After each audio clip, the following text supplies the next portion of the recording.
இயேசு கிறிஸ்துவின் நாமத்திலே மீண்டும் ஒரு முறை உங்களுடன் உங்கள் சகோதரன் மார்க். இன்று தேவன் நமக்கு கொடுத்த இந்த நற்செய்தி மிகவும் அற்புதமானது. இதை யாரெல்லாம் நீங்கள் கேட்கிறீர்களோ அல்லது இந்த யூடியூப் சேனலிலே நீங்கள் என்னுடன் இந்த வசனங்களை எல்லாம், வரப்போகின்ற வசனங்களை எல்லாம் தியானிக்கின்றீர்களோ, இதை உண்மையிலேயே நீங்கள் புரிந்து கொண்டு உங்கள் வாழ்க்கையில் இதை நீங்கள் பயன்படுத்தினால் அல்லது இதை நீங்கள் பின்பற்றினால் உங்கள் வாழ்க்கை தேவனாகிய இயேசு கிறிஸ்துவின் ராஜ்யத்திலே மிகவும் நன்றாக கட்டப்படும். ஆனால் உங்களுக்கு ஒரு வேண்டுகோள், முதலில் இருந்து முடிவு வரை பாருங்கள். ஏனென்றால் தேவன் நமக்கு பரிசுத்த வேதாகமத்திலே கொடுத்த அத்தனை வசனங்களையும், நாம் தியானிக்கின்ற அத்தனை வசனங்களையும் மூல பாஷைகளிலே, ஒன்று எபிரேய பாஷை அல்லது கிரேக்க பாஷையிலே, மூல பாஷைகளிலே எழுதப்பட்ட அந்த வார்த்தைகளை தெரிந்து கொண்டு அதை சரியான விதத்தில் மொழிபெயர்த்து பின்பு நாம் தியானிக்கின்றோம். சோ ஆண்டவர் எதை எப்படி சொல்லி இருக்கிறாரோ அப்படியே நாம் தியானித்துக் கொண்டிருக்கிறோம். அதனால் நீங்கள் முதலிலிருந்து முடிவு வரை நீங்கள் என்னுடன் இந்த வசனங்களை நீங்கள் தியானித்தீர்களானால் உங்களுக்கு அதனுடைய முழு பொருள், உண்மையான பொருள், ஆண்டவர் எதை சொன்னாரோ அது நமக்கு புரியும். வாருங்கள், இன்றைய தியானத்திலே இன்றைக்கு நமக்கு தேவனாகிய கர்த்தர் கொடுத்த நற்செய்தி என்னவென்று பார்ப்போம். நாம் கடந்த 3 வாரங்களாக திருமணத்தின் 10 கட்டளைகள் என்ற ஒரு அமைப்பை நமக்கு கொடுத்திருக்கிறார். அதன் வரிசையிலே இன்று நாம் 4வது வாரமாக சந்திக்கின்றோம். இந்த திருமணத்தின் 10 கட்டளைகள் என்றவுடன் நாம ஏதோ ஒரு 10 கட்டளைகளை கற்பனை செய்து கொண்டு உங்களிடத்தில் இந்த நற்செய்தி உங்கள் முன் கொண்டு வரப்படவில்லை. இது தேவனாகிய கர்த்தர் சீனாய் மலையின் மேலே மோசேவுக்கு கொடுத்த 10 கட்டளைகளை எடுத்துக்கொண்டு அந்த 10 கட்டளைகள் என்ன சொல்கின்றதோ அதை அப்படியே நாம் சற்று ஆழமாக நாம் தியானித்து, அதன் பின் திருமணத்துக்கு இது எப்படி, கணவன் மனைவி இடையே இருக்கும் இந்த திருமண வாழ்க்கைக்கு இது எப்படி சரியாக வரும் என்று அதன் பின்பு இந்த திருமணத்திற்கான 10 கட்டளைகள் இங்கே கொடுக்கப்படுகின்றது. அப்படி பார்த்தால் இதுவரையில் கடந்த 3 வாரங்களாக 3 கட்டளைகள் நாம் தியானித்திருக்கின்றோம். ஒன்று 10வது கட்டளை, சென்ற வாரம் 9 மற்றும் 8வது கட்டளைகள்.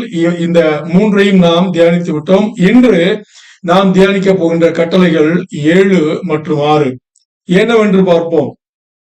இங்கே 7வது கட்டளையாக ஆண்டவர் சினாய் மலையின் மேலே மோசேவுக்கு கொடுத்தது என்ன என்று பார்த்தால், இது யாத்ராகமத்திலே 20ஆம் அதிகாரத்திலே 14ஆம் வசனத்திலே இருக்கின்றது.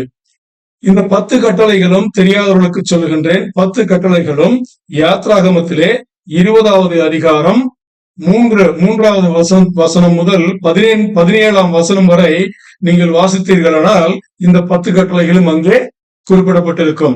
இப்பொழுது நாம் தியானிக்க போவது யாத்ராகமத்திலே 20வது அதிகாரம், அதில் 14ஆம் வசனத்தை நாம் வாசிக்கின்றோம். 14ஆம் வசனம் இப்படியாக சொல்கிறது: விபச்சாரம் செய்யாதிருப்பாயாக என்கிறது.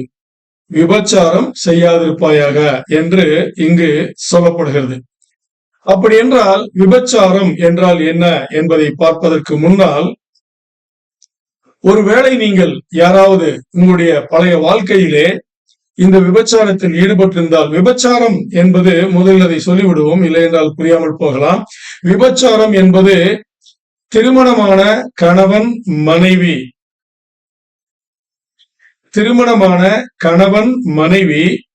கணவன் மனைவியிடத்திலும் மனைவி கணவனிடத்திலும் உடலுறவு வைத்துக் கொள்ள வேண்டும்.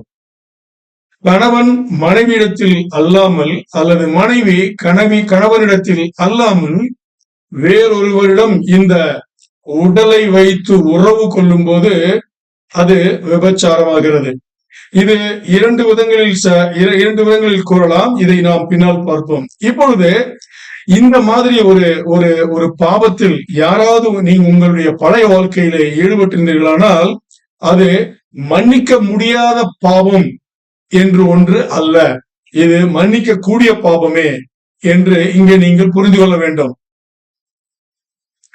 அப்படி என்றால் மன்னிக்க கூடிய பாவம் என்றால் என் மறுமுறை அதை செய்யலாமா என்றால் அது தவறு. ஆண்டவர் அதற்கு ஒத்துக்கொள்ளவில்லை. தெரியாமல் நீங்கள் உங்களுடைய பழைய வாழ்க்கையிலே ஈடுபட்டிருக்கும் போது அதை ஆண்டவர் எப்பொழுது நீங்கள் ஆண்டவரை இயேசு கிறிஸ்துவானவரை எனது ஆண்டவர் எனது கடவுள், நான் அவரை கடவுளாக ஏற்றுக்கொண்டேன், எனக்கு ரட்சணையை கொடுத்தவர், ரட்சிப்பை கொடுத்தவர் அவர்தான் என்று என்றைக்கு நீங்கள் மனம் மாறி ஒத்துக்கொண்டீர்களோ அன்று உங்களுடைய பாவங்கள் எல்லாவற்றையும் அவர் கழுவி விட்டார். அதில் இந்த பாவத்தையும் சேர்த்துத்தான் கழுவினார் என்பதை உங்களுக்கு நான் சுட்டிக்காட்ட விரும்புகிறேன். அதனால் இது மன்னிக்க கூடிய பாவம் தான். முன்னால் நீங்கள் செய்திருந்தால் அதை பற்றி இப்பொழுது நீங்கள் வருத்தப்பட வேண்டிய அவசியம் இல்லை. இப்பொழுது இது சற்றே ஆழ்ந்து நாம் பார்க்கும் பொழுது என்னவென்று பார்ப்போம். உங்களுக்கு யோவான் நிருபத்திலே யோவான் சுவிசேஷத்திலே இருந்து நான் ஒரு உதாரணமாக உங்களுக்கு குறிப்பிட விரும்புகிறேன். அது என்னவென்று பார்ப்போம். யோவான் சுவிசேஷம் நான் உங்களுக்காக தமிழிலேயே வாசிக்கின்றேன்.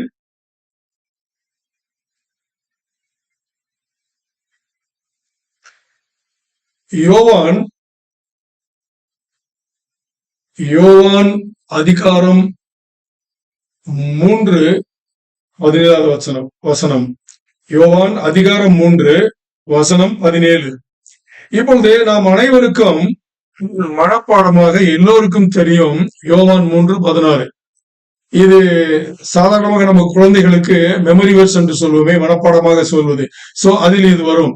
ஆனால் நாம் எப்பொழுதாவது யோவான் 3:17 போயிருக்கின்றோமா என்றால் சற்று அரிதுதான். இந்த வசனம் எவ்வளவு நன்றான வசனம், எவ்வளவு நன்றாக ஆண்டவர் இதை விளக்கி காட்டியிருக்கார் என்றால், இப்பொழுது நான் வாசிக்கின்றேன் 17ஆம் வசனம். உலகத்தை ஆக்கினைக்குள்ளாக தீர்க்கும்படி தேவன் தம்முடைய குமாரனை உலகத்தில் அனுப்பாமல் அவராலே உலகம் ரட்சிக்கப்படுவதற்காகவே அவரை அனுப்பினார்.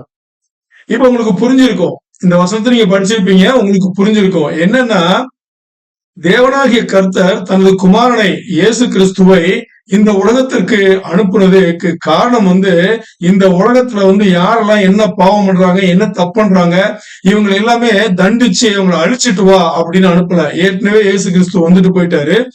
இன்னொரு 2 வாட்டி வருவார். ஒரு வாட்டி அவருடைய சபை எடுத்துட்டு போறதுக்காக, இன்னொரு வாட்டி யாரெல்லாம் அக்கிரம் பண்ணாங்களோ அவங்களெல்லாம் நாசம் பண்றதுக்காக இன்னொரு வாட்டி வர போறாரு. இப்ப ஏற்கனவே வந்துட்டு போனார் இல்லையா, அப்போ தகப்பனாகிய ஆண்டவர் அவர் தன்னுடைய குமாரனாகிய இயேசு கிறிஸ்துவை அனுப்புனது இந்த உலகத்துல இப்ப யாரெல்லாம் பாவம் இருக்காங்க எல்லாம் அடிச்சு துவம்சம் பண்ணி அழிச்சிட்டு வந்துரு அப்படின்னு சொல்லி அனுப்பல. ஆனா அவர் 33 வருஷம் நம்மளோட வாழ்ந்து என்ன பண்ணாரு அப்படின்னா, அந்த வாழ்க்கையில நமக்கு காட்டிட்டு என்ன காட்டினாருங்கிறத சொல்றேன். அவர் சிலுவையில மரணம் அடைஞ்சு அந்த வாழ்க்கையில அவரை மாதிரி நம்ம வாழணும் அப்படிங்கிற அந்த வாழ்க்கையை காமிச்சிட்டு அந்த சிலுவை மரணத்திலே நமக்கு ரட்சிப்பை கொடுத்து விட்டு போனார். இது நமக்கு தெரியும். ஆனா இந்த வசனத்தை இது வரைக்கும் அந்த மாதிரி நம்ம படிச்சிருக்கோமா அப்படின்னா, அந்த வசனத்தை இது வரைக்கும் நம்ம அப்படி படிக்கல. இல்ல ஒரு ஆழ்ந்த ஒரு தியானத்துல நம்ம போல. சரி, இப்ப பார்ப்போம். இந்த வசனத்துல நம்ம பார்த்தா, தேவனாகிய கர்த்தர் இயேசு கிறிஸ்துவை எதுக்கு அனுப்பியிருக்காரு? அவரு உலகத்தை அழிச்சு நாசமாக்குறது. உலகம் பாவம் பண்ணிட்டு தான் இருக்கு, பயங்கரமா பண்ணிட்டு இருக்கு. நோவா பண்ண காலத்திலோட இப்ப இன்னும் ஜாஸ்தி, எத்தனையோ மடங்கு ஜாஸ்தி பண்ணிட்டு இருக்கு. ஆனா அவர் அதுக்கு அனுப்பல. ஆனா எதுக்கு அனுப்புனாரு? ரட்சிப்பை கொடுக்கறதுக்கு அனுப்புனாரு. இயேசு கிறிஸ்துவானவர் அவரும் என்ன பண்ணாரு? ரட்சிப்பை கொடுத்துட்டு அவர் போயிட்டாரு. இப்ப பாருங்க, இங்க நமக்கு கிளியரா தெரியுது, ரட்சிப்பை கொடுத்துட்டாரு அப்படிங்கிறதுக்காக முன்னாடி நான் பண்ண பாவத்தை இப்ப பண்ணலாமா, விபச்சாரம் பண்ணலாமா, வேஷத்தனம் பண்ணலாமா அப்படின்னு பண்ணக்கூடாது.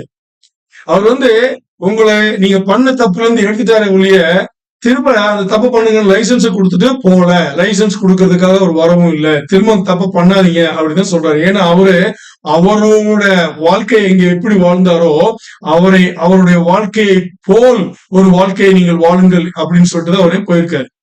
இப்ப பாத்தீங்கன்னா அதே யோவான்ல 8:4 8வது அதிகாரத்துல உங்களுக்காக நான் வாசிக்கிறேன். அதே யோவான்ல 8வது அதிகாரத்துல 4வது ஒரு வசனம் இருக்கு. அந்த வசனம் என்ன சொல்லுது அப்படின்னா, இங்க பாருங்க, இந்த கதை உங்களுக்கு எல்லாருக்கும் தெரியும். ஆனா இதை ஒரு புதிய கோணத்துல பார்ப்போம். என்ன அப்படின்னா, போதகரே, இந்த ஸ்திரீ விபச்சாரத்தில் கையும் மெய்யுமாக பிடிக்கப்பட்டால் வசனம் சொல்லுது. இதுல உங்களுக்கு எல்லாருக்குமே நல்லா தெரியும் இந்த வசனம் என்ன கதையை சொல்லுது அப்படின்னு சொல்லிட்டு. அங்கே இஸ்ரவேல்ல இருக்கிற அந்த மத குருமார்கள் இருக்காங்கல்ல, இவங்க எல்லாமே என்ன பண்றாங்க அப்படின்னா, ஒரு ஸ்திரீ ஒரு பெண்மணியை பிடித்து கொண்டு வந்து இயேசு கிறிஸ்து அங்க ஒரு இடத்துல இருக்காரு, அங்க பிடித்து கொண்டு வந்து என்ன சொல்றாங்க அப்படின்னா, போதகரே, அதாவது டீச்சர்னு சொல்லுவாங்கல்ல, போதகரேன்னு சொல்லிட்டு, போதகரே, இந்த ஸ்திரீ விபச்சாரம் செய்யும் பொழுது கையும் மெய்யுமாக பிடிக்கப்பட்டாள். அதனால இதுக்கு அடுத்த வசனம் பாத்தீங்கன்னா, ஆண்டவர் வந்து மோசே கொடுத்த நியாய பிரமாணத்தின்படி இவளை கல்லெறிந்து கொல்ல வேண்டும், இதுதான் தண்டனை.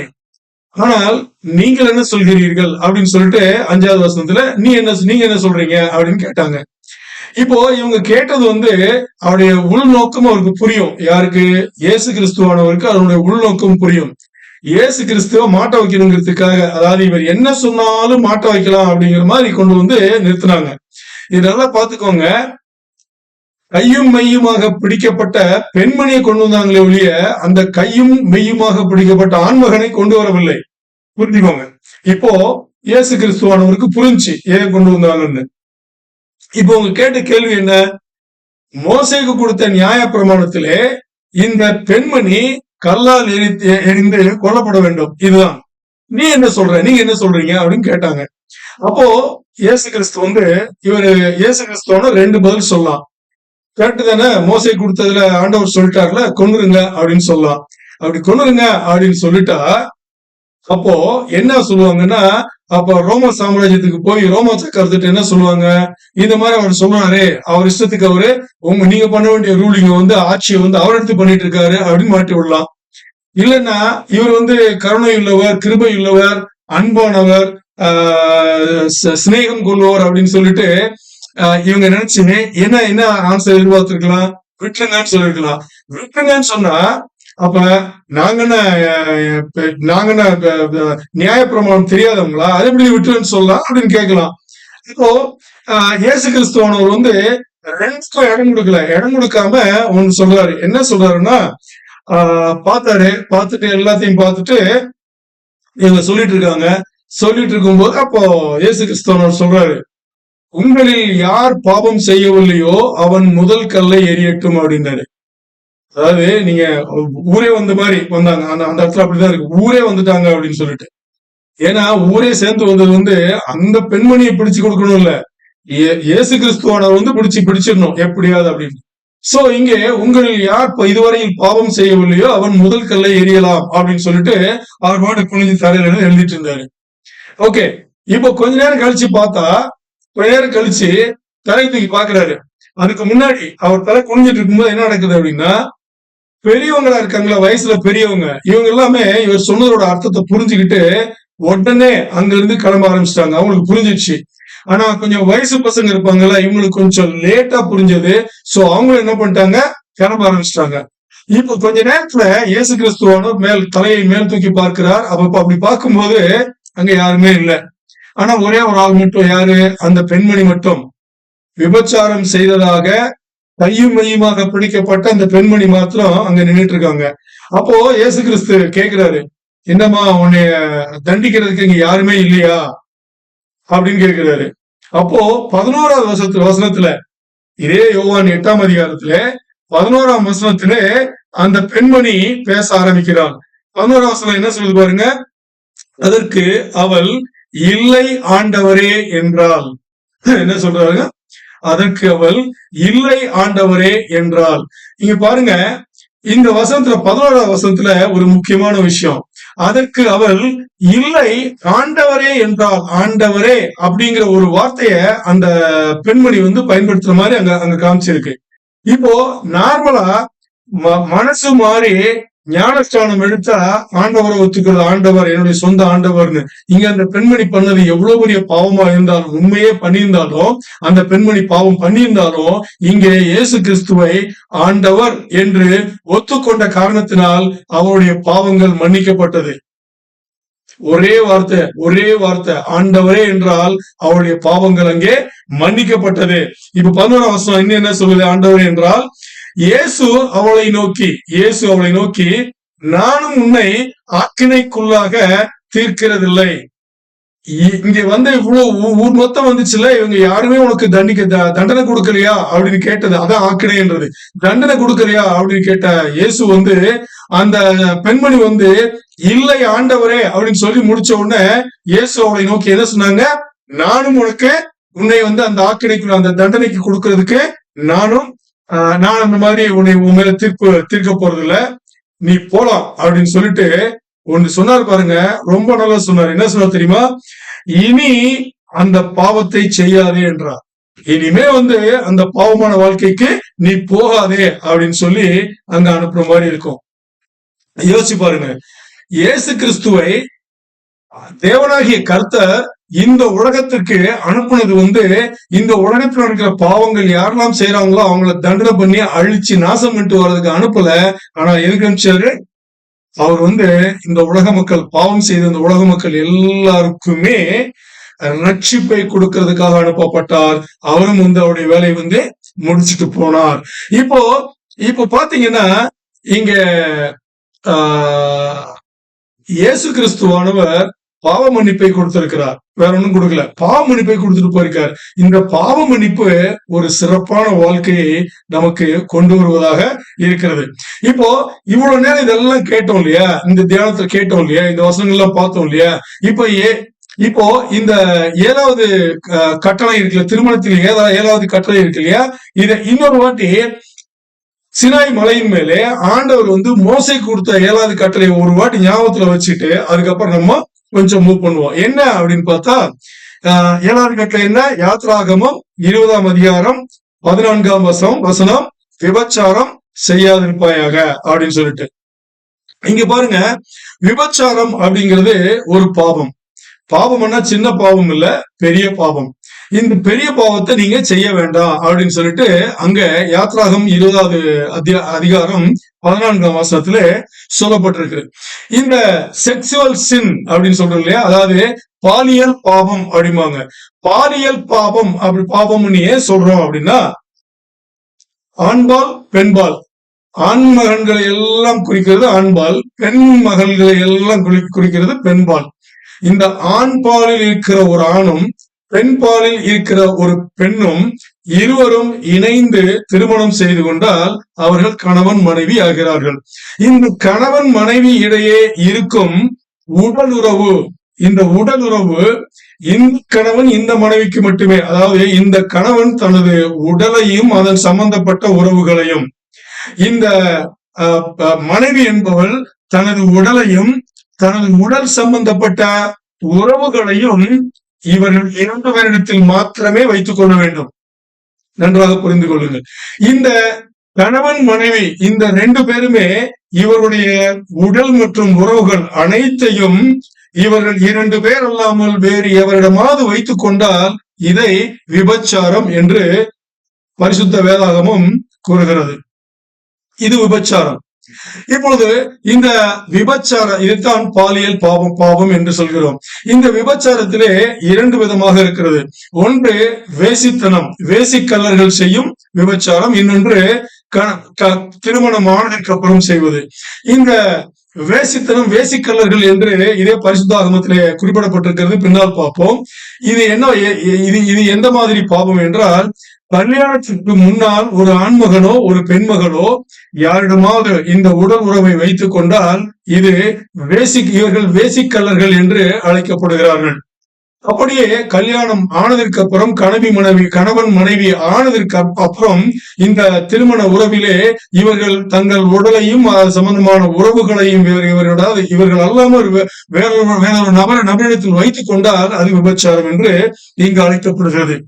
இங்கே வேசிக்கல்லர்களை ஒரு விதமாக மன்னித்து விடலாம். ஆனால் விபச்சாரம் செய்பவர்களை, அதாவது கல்யாணம் ஆனதற்கு அப்புறம் திருமணம் ஆனதற்கு அப்புறம் இவர்கள் வேறு நபர்களிடம் யாரிடமாவது உடலுறவு வைத்துக் கொண்டால் இது சகிக்க முடியாத ஒரு பாவமாக ஆண்டவர் எண்ணுகிறார்.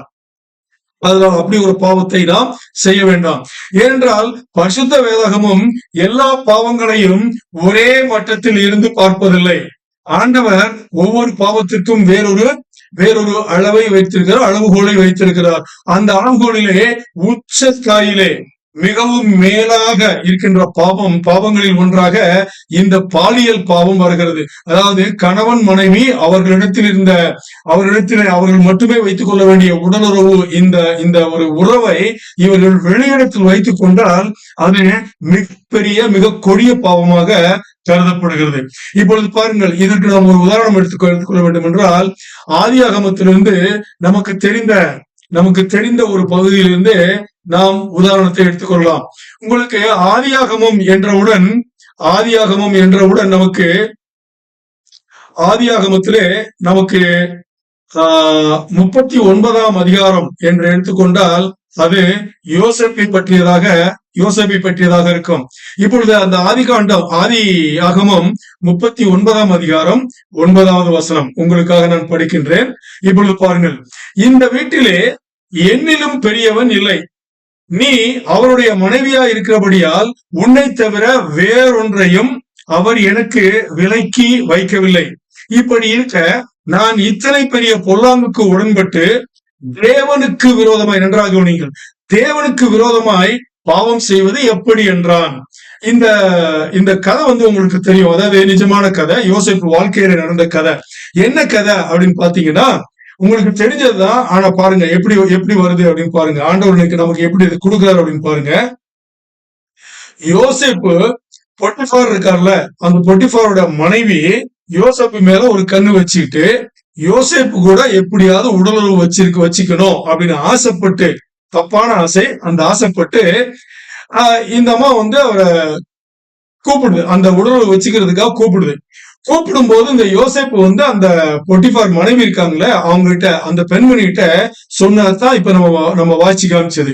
என்ன சொல்றாங்க அப்படின்னா, உங்களுடைய கணவன் என்னை நம்பி இந்த வீட்டில் அனைத்தையும் கொடுத்திருக்கிறார். அனைத்தையும் மேலாளராக இருந்து பார்க்கும் வேலையை எனக்கு கொடுத்திருக்கிறார். அதில் அவர் உண்ணும் உணவிலிருந்து, அவர் உடுத்தும் உடையிலிருந்து நான் தான் தேர்வு செய்து கொடுக்க வேண்டும். அப்படி அவர் அவ்வளவு நம்பிக்கை வைத்து என்னை இந்த வீட்டில் வைத்திருக்கிறார், உன்னை தவிர. ஏனென்றால் நீ அவருடைய மனைவி. உன்னை தவிர இந்த வீட்டிலே எனக்கு சகல உரிமைகளும் இருக்கிறது. எதை வேண்டுமானாலும் எப்பொழுது வேண்டுமானாலும் நான் செய்யலாம். அந்த உரிமையை எனக்கு உனது கணவர் கொடுத்திருக்கிறார், உன்னை தவிர. ஏனென்றால் நீ அவருக்கு மனைவி. அப்படி இருக்கும் பொழுது உன்னிடம் இந்த உறவை நான் வைத்துக் கொண்டால், நீ கூப்பிடுகின்ற இந்த உறவை நான் வைத்துக் கொண்டால், உனது கணவனுக்கே சொந்தமான படுக்கையை நான் அதை பகிர்ந்து கொண்டால் நான் பெரிய பாவம் செய்தவனாகிறேன், மிகவும் அக்கிரமமான பாவம் செய்தவனாகிறேன். அதே சமயத்தில் உனது கணவருக்கு அல்ல, ஆண்டவருக்கு, தேவனாகிய கர்த்தருக்கு எதிராக மிக கூடிய பாவத்தை நான் செய்தவனாகிறேன் என்று அங்கே குறிப்பிடப்பட்டுகிறது. அப்படி என்றால் அந்த பெண்மணியின் கணவர் பொட்டிஃபாருக்கு அது பாவம் இல்லையான பாவம் தான். ஆனால் இங்க யோசேப்பு குறிப்பிட்டது ஆண்டவரை, தேவனாகிய கர்த்தருக்கு எதிராக பாவம் செய்வதை மிகவும் கொடிய பாவம் என்று இங்கே அவர் குறிப்பிட்டிருக்கிறார். ஏனென்றால் 2 காரணங்கள் இருக்கிறது. ஏன் இந்த விபச்சாரமோ அல்லது வேசிக்கள்ளத்தனமோ செய்யக்கூடாது என்றால் அதற்கு ஆண்டவர் கொடுப்பது 2 காரணங்கள். முதல் காரணம் என்ன என்று பார்த்தால், தேவனாகிய கர்த்தர் மனித படைப்பிலே கணவன் மனைவி என்ற உறவை புனிதமாக வைத்திருக்கிறார். அந்த புனிதமான உறவிலே களங்கத்தை உண்டாக்க கூடாது என்பது முதல் காரணம். தேவனாகிய கர்த்தர் கணவன் மனைவி உறவு முறையிலே அதை புனிதமாக வைத்திருக்கிறார். அந்த புனிதமான ஒரு உறவு முறையிலே களங்கத்தை கொண்டு வரக்கூடாது, களங்கத்தை ஏற்படுத்தக்கூடாது என்பது முதல் காரணம். இரண்டாவது காரணமாக, திருமணத்தில் நிபந்தனை இல்லாத திருமணம் எதுவுமே இல்லை. நன்றாக கவனித்துக் கொள்ளுங்கள். நிபந்தனை இல்லாத திருமணம் என்பதே இல்லை. வாக்கு தத்தங்கள், உறுதிமொழிகள் பரிமாறாத, ஒத்துக்கொள்ளாத திருமணங்களே இல்லை. இங்க இரண்டாவது காரணமாக, நிபந்தனைகளாலே ஒத்துக்கொள்ளப்பட்ட திருமணமானதுக்கு அப்புறம் கணவன் மனைவி என்ற அந்த ஒரு உயரிய அந்த ஒரு உறவு முறை இருக்கிறதே, அது நம்பிக்கையின் மேலே வருகிறது. இந்த நம்பிக்கையின் அஸ்திவாரத்தை கெடுக்கக்கூடாது, இந்த நம்பிக்கையின் ஆணிவேற்றை நாம் சீரழிக்கக்கூடாது என்பதுதான் இரண்டாவது காரணம். மீண்டும் ஒருமுறை சொல்கிறேன். திருமணம் என்பது நிபந்தனைகளாலும் உறுதிமொழிகளாலும் சபதங்களாலும் ஆண்மகன் பெண்மகள் இருவரும் ஒத்துக்கொண்டு இதை நம்பிக்கையின் அடிப்படையில் அவர்கள் வாழ்கிறார்கள்.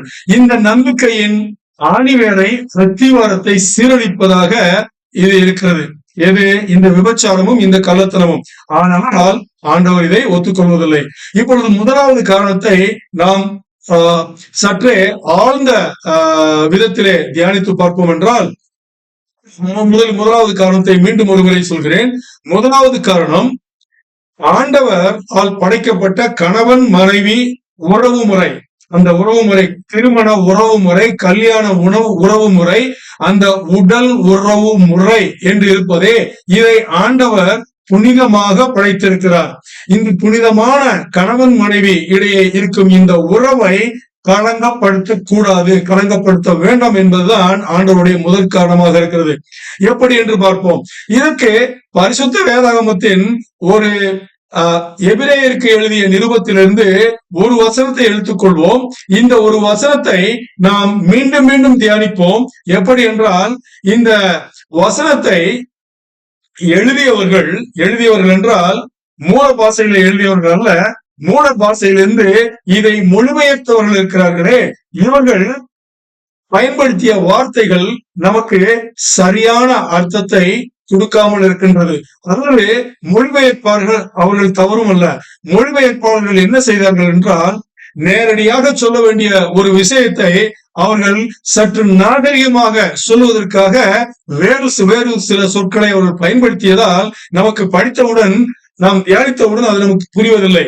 இன்று எபிரேயருக்கு எழுதிய நிருபத்திலே 13ஆம் அதிகாரத்தில் 4ஆம் வசனம் ஒன்றை மாத்திரம் நாம் உதாரணமாக இந்த தலைப்புக்கு ஈடாக எடுத்துக்கொள்வோம். அதை 2-3 முறை மூல பாஷைகளிலிருந்து என்ன வார்த்தைகள் பயன்படுத்தப்பட்டிருக்கிறதோ, அதற்கு என்ன பொருளோ அதை ஒப்பிட்டு நாம் அவருடைய முழு அர்த்தத்தையும் புரிந்து கொள்ள தியானிக்க முயற்சி செய்வோம். அந்த வசனம் எபிரேயர்களுக்கு எழுதிய நிருபத்திலிருந்து 13வது அதிகாரம், 13ஆம் அதிகாரம். ஒரு நிமிடம் நான் எடுத்துக்கொள்கிறேன். 13ஆம் அதிகாரம் எபிரேயர் அதிகாரம் 13, கடைசி அதிகாரம் அது. 13 வசனம் 4. ஓகே, 4. இப்பொழுது பாருங்கள், தமிழில் வாசித்துவிட்டு நான் இதை ஆங்கிலத்தில் ஒரு முறை உங்களுக்கு எடுத்து சொல்லி, ஆங்கிலத்தில் எப்படி அது மொழிபெயர்க்கப்பட்டுள்ளது, அதன் பிறகு தமிழிலும் நான் உங்களுக்கு விளக்குகிறேன். எபிரேயர் 13ஆம் அத்தியாயம் 4வது வசனம். விவாகம் யாவருக்கும் கனமுள்ளதாயும் விவாக மஞ்சம் அசுசிப்படாதாயும் இருப்பதாக, வேசிக்கல்லரையும் விபச்சாரக்காரரையும் தேவன் நியாயந்தீர்ப்பார். ஆமென். இங்க பாருங்க, ரொம்ப அற்புதமான வசனம். இந்த வசனம் ரொம்ப அற்புதமான வசனம். இத மூல பாஷையில என்ன அர்த்தத்துல எழுதியிருக்காங்க அப்படின்னு நம்ம பார்த்தா நமக்கு ரொம்ப ஆச்சரியமா இருக்கும். இப்ப வாசிச்ச மாதிரி நேரடியா இதுக்கு என்ன அர்த்தம் அப்படின்னு பார்த்தா, கல்யாணம் அப்படிங்கிறது விவாகம் என்பது அப்படின்னு இருக்கு இல்லையா? சோ இங்க கல்யாணம் அப்படிங்கிறது யாவருக்குள்ளும் எல்லாருக்குள்ளயும் இது என்னது, கொஞ்சம் கனமானது. அதே மாதிரி அதுக்கடுத்து என்ன சொல்லப்பட்டிருக்கு, விவாக மஞ்சம். விவாக மஞ்சம் என்னது, அது அசுத்தப்படக்கூடாது, அசுத்தப்படக்கூடாது, அசுத்தப்படுத்தப்படக்கூடாது. அதே மாதிரி வேசிக்கல்லர்கள், இதை ஆங்கிலத்திலே ஓர்மாங்கர்ஸ் என்று சொல்வார்கள். வேசிக்கல்லர்களையும் விபச்சாரிகளையும் விபச்சாரம் செய்பவர்களையும் தேவன் நியாயம் தீர்ப்பார். அவர்கள் தீர்ப்புல எடுத்துப்பார். எந்த தீர்ப்புல? அந்த 1000 வருஷங்கள்ல இருந்து ஒயிட் த்ரோன் ஜட்ஜ்மெண்ட் இருக்கே, அங்க அவங்களுக்கு நரக அக்னி குண்டத்துக்கு போக வேண்டியதான், அவங்க நரகத்துக்கு எரியிற நெருப்பு கூட போக வேண்டியதான் அவங்க அந்த தீர்ப்புக்கு அப்படின்னு சொல்லிட்டாரு. இங்க பாருங்க, இப்போ இந்த வேசிக்கல்லர்கள் அப்படிங்கிறது யாரு அப்படின்னு நம்ம முன்னாடியே பேசியிருக்கோம். கல்யாணம் திருமணம் ஆகிறதுக்கு முன்னாடி இந்த உடலுறவை புனிதமாக தேவனாகிய கர்த்தர் ஏற்படுத்திய இந்த புனிதமான ஒரு உறவு முறையை, உடலுறவு முறையை திருமணத்திற்கு முன்பாகவே இவர்கள் யாருடையாவது செஞ்சாங்கன்னா அவங்க வேசிக்கல்லர்கள். இதை இங்கிலீஷ்ல ஓர்மாங்கர்ஸ் சொல்றாங்க. இப்போ திருமணம் ஆனதுக்கு அப்புறம், கணவன் மனைவி ஆனதுக்கு அப்புறம் இவங்க 2 பேருக்குள்ள இல்லாம வேற யார்ட்டையாவது வச்சுக்கிட்டாங்க, இந்த உறவு முறை உடலுறவு முறையை வச்சுட்டாங்க அப்படின்னா இவங்க என்ன சொல்றாங்க, விபச்சாரம் செய்யறாங்க, விபச்சாரிகள், விபச்சாரங்கள் அப்படின்னு சொல்லணும். விபச்சாரிகள் என்கிற வார்த்தையை தான் நம்ம கேட்டுக்கிறோம். விபச்சாரர்கள் இல்ல விபச்சாரங்கள் அப்படின்னு கேள்விப்படுறது இல்ல. ஆண்களை கொண்டு வரதே இல்ல, தப்பு அது. ஓகே, நம்ம சப்ஜெக்ட் அது கிடையாது. இவங்க இங்கிலீஷ்ல அடல்டரர்ஸ் அப்படின்னு சொல்றோம். இப்போ இது நமக்கு புரிஞ்சது. இப்ப பாருங்க, இந்த விவாக மஞ்சம் சொல்லப்பட்டிருக்கே, நல்லா புரிஞ்சுக்கோங்க. இங்க இருந்து விவாக மஞ்சம் சொல்லப்பட்டிருக்கே, இதுக்கு என்ன அர்த்தம் அப்படின்னா, நம்ம நார்மலா என்ன அர்த்தம் எடுத்துப்போம், சரியான முறையில் நம்ம தியானிக்கல என்ன அர்த்தம் எடுத்துப்போம்னா, கல்யாணத்தன்னைக்கு இல்ல ஏதோ அது இதுன்னு பார்த்துட்டு இந்த உடலுறவு வச்சுக்கணுங்கிறதுக்காக கணவனும் மனைவியும் கூட வேண்டும் என்பதற்காக என்ன பண்ணுவாங்க, அவங்கள ஒரு அறையில அனுப்பிச்சு அங்க ஒரு படுக்கை இருக்குல்ல, அது கீழே இருக்கலாம், கட்டில இருக்கலாம், எப்படிதான் இருக்கலாம், அதுவும் விவாக மஞ்சம். அதாவது கணவன் மனைவி போய் அன்னைக்கு கல்யாணத்தன்னைக்கு நைட்டு படுத்துக்கிறாங்க இல்லையா, அதுதான் விவாக மஞ்சம். இப்போ அதுக்கப்புறம் அதை டெய்லி எல்லாம் மாத்திரல, வருஷ கணக்கில் மாத்திரல, கொஞ்சம் பேர் பார்த்தா லைஃப்ல அதுலயே போயிடுது. இப்ப அதுதான் விவாக மஞ்சம். இந்த விவாக மஞ்சம் அசுத்தப்படக்கூடாது அப்படின்னு சொன்னா என்ன நடத்துக்கணும்? ஓகே, அசுத்தப்படக்கூடாதுன்னா அந்த பெட்ஷீட்டை ரெகுலரா துவைக்கிறதோ, இல்ல நம்ம அங்க போகும்போது சுத்தமா இருக்கிறதோ, அந்த மாதிரிலாம் கிடையவே கிடையாது. உங்களுக்கு தெரிஞ்சிருக்கும், நிறைய செக்மெண்ட்ஸ் எல்லாம் கேட்டிருப்பீங்க. இப்ப பாருங்க, இதுக்கு உண்மையான அர்த்தம் என்ன அப்படின்னு பார்த்தா, அதுல விவாக மஞ்சம் அப்படின்னு தமிழ்ல யூஸ் பண்ணிருக்காங்க. அதே இது இங்கிலீஷ்ல பெட்ங்கிற அந்த வேர்டு யூஸ் பண்ணப்பட்டிருக்கு. பெட். இப்போ அந்த பெட்ங்கிறதுக்கு நம்ம கிரேக்க மொழியில பார்த்தா, மூல பாஷையில கிரேக்க மொழியில பார்த்தா கோயிட்டே அப்படின்னு சொல்லிட்டு ஒரு வார்த்தையை பயன்படுத்திருக்காங்க. இந்த கோயிட்டே அப்படின்னு அதுக்கு என்ன அர்த்தம் அப்படின்னா, நம்ம தமிழ்ல சொல்லணும்னா உடலுறவு அப்படின்னு அர்த்தம். கணவன் மனைவிக்கு நடுவுல நடக்கிற உடலை வைத்து செய்யக்கூடிய உறவு, அதுதான் இங்கிலீஷ்ல செக்ஸுவல் இன்டர்கோர்ஸ். டைரக்டா கோயிட்டேங்கிற வார்த்தை தான் யூஸ் பண்ணப்பட்டிருக்கு. ஆனா இங்கிலீஷ்ல பெட்டன் யூஸ் பண்றாங்க, தமிழ்ல விவாக மஞ்சம் இருக்கு. புரிஞ்சதா? இப்ப பாருங்க, இங்கிலீஷ்ல கோயிட்டஸ் அப்படின்னு சொல்லி ஒரு வார்த்தை இருக்கு. அது இந்த கிரேக்க வார்த்தை கோயிட்டேல இருந்து வந்ததான் கோயிட்டஸ். இந்த கோயிட்டஸ் இங்கிலீஷ்ல சொன்னாலும் அதுக்கு செக்ஸுவல் இன்டர்கோர்ஸ், இல்லைன்னா தமிழ்ல சொன்னா உடலுறவு அப்படின்னு தான் அர்த்தம். இப்ப பாருங்க, இப்போ இந்த பெட்ங்கிற இடத்துல நம்ம உடலுறவு அப்படின்னு போட்டு பார்ப்போம். அதாவது விவாக மஞ்சம் இருக்கிற இடத்துல இப்போ உடலுறவு அப்படின்னு போட்டு, அதான் உண்மையான வார்த்தை. இப்ப போட்டு பாருங்க, உடலுறவு என்பது, உடலுறவு அசுத்தப்படுத்தப்படக்கூடாது, அதானே உடலுறவு அசுத்தப்படுத்தப்படக்கூடாது. இப்ப பெட் வரைக்கும் வந்திருக்கோம். இப்போ இந்த அசுசுப்படுத்தப்படாதபடிக்கு அப்படின்னு இருக்கு இல்லையா, இதுக்கு என்ன அப்படின்னு பார்ப்போம். இதுக்கு என்ன அப்படின்னு பார்த்தா ரொம்ப ஆச்சரியமா இருக்கும். இது கிரேக்க பாஷையில அமியான்டோஸ் அப்படிங்கிற ஒரு வார்த்தையை யூஸ் பண்ணிருக்காங்க. அமியான்டோஸ் அப்படிங்கிற வார்த்தை. அமியான்டோஸ் அப்படின்னா அதுக்கு என்ன அர்த்தம்னா, கழிவுகளில் இருந்து, நல்லா கவனிச்சுக்கோங்க, கழிவுகளில் இருந்து இல்ல களங்கமானதிலிருந்து அதை சுத்தமா வச்சுக்கிறது அப்படின்னு, இல்லைன்னா புனிதமானது, அதுதான் அதுக்கு அர்த்தம். இப்ப பாருங்க, இந்த இங்கிலீஷ்ல இத அன்டிஃபைல்டு அப்படின்னு சொல்லியிருக்காங்க. அதே மாதிரி தமிழ் என்னது அசுசிப்படுத்தப்படாதபடிக்கு அப்படின்னு இருக்கு. இப்ப இந்த வார்த்தையை எடுத்துட்டு நம்ம புனிதமானது அப்படின்னு போட்டு பார்த்தா நல்லா பாருங்க, விவாக மஞ்சம் புனிதமானது. இப்ப விவாக மஞ்சத்துக்கு என்ன சொன்னோம்? உடலுறவுன்னு சொன்னோம். உடலுறவு புனிதமானது. எங்க வச்சுக்கிற உடலுறவு? யாருக்கு ஒரு கணவன் ஒரு ஆண்மகன் கணவனாக, ஒரு பெண்மணி மனைவியாக 2 பேர் இணைகிறாங்களோ இவங்களுக்கு நடுவுல வச்சுக்கிற அந்த உடலுறவு மட்டும்தான் புனிதமானது அப்படின்னு தேவனாகிய கர்த்தர் இங்கே இந்த வசனத்தின் மூலமாக நமக்கு தெள்ள தெளிவாக எடுத்து சொல்லியிருக்கார். அதனால இந்த முதல் காரணம் பாருங்க, இந்த முதல் காரணம் என்னது? தேவனாகிய கர்த்தரால் படைக்கப்பட்ட ஆண்மகன் கணவன், பெண்மகள் மனைவி, இந்த 2 பேருக்கும் திருமணம் ஆனதுக்கு அப்புறம் இந்த 2 பேர் திருமணத்திலே இவர்கள் உடல்களை வைத்து உறவுகள் செய்து கொள்ளும் போது இதில் களங்கம் வரக்கூடாது. அதுதான் முக்கியம். அதனாலதான் இவ்வளவு தெளிவா சொன்னது. இப்போ இன்னொன்னு, இப்ப பாருங்க, இப்ப நம்ம பார்த்தோமா, இதுல இந்த வசனத்துல மொத்தத்துக்கு இப்ப நம்ம பார்த்தோம் அப்படின்னா, முதல்ல என்ன சொல்லிருக்குது? விவாகம் விவாகம் என்பது எல்லாவற்றிலும் கனமானது அப்படின்னு சொன்னதுக்கு நோக்கம், எழுதினவரோட நோக்கம், எழுதினவர் யாரு? பரிசுத்த ஆவியானவர். எழுதினருடைய நோக்கம் என்னன்னா, அதுல இந்த உடலுறவு பத்தி சொல்றதுக்காக தான் இத சொன்னதே. இப்போ விவாகம் யாவருக்குள்ளும் கனமானதுன்னா, கணவன் மனைவி இந்த இருவருடைய இந்த திருமணம், இந்த கல்யாணம், இந்த விவாகம் இருக்கிறதே, இது எல்லாரையும் எடுத்துக்கும் போது இவங்க 2 பேருக்கு நடுவுல வச்சுக்கிற இந்த உறவு முறை, உடலை வைத்து செய்கின்ற உறவு முறை இருக்கே, இதுதான் யாவருக்குள்ளும் கனமானது. அதுக்கடுத்து உடலுறவு புனிதமானது.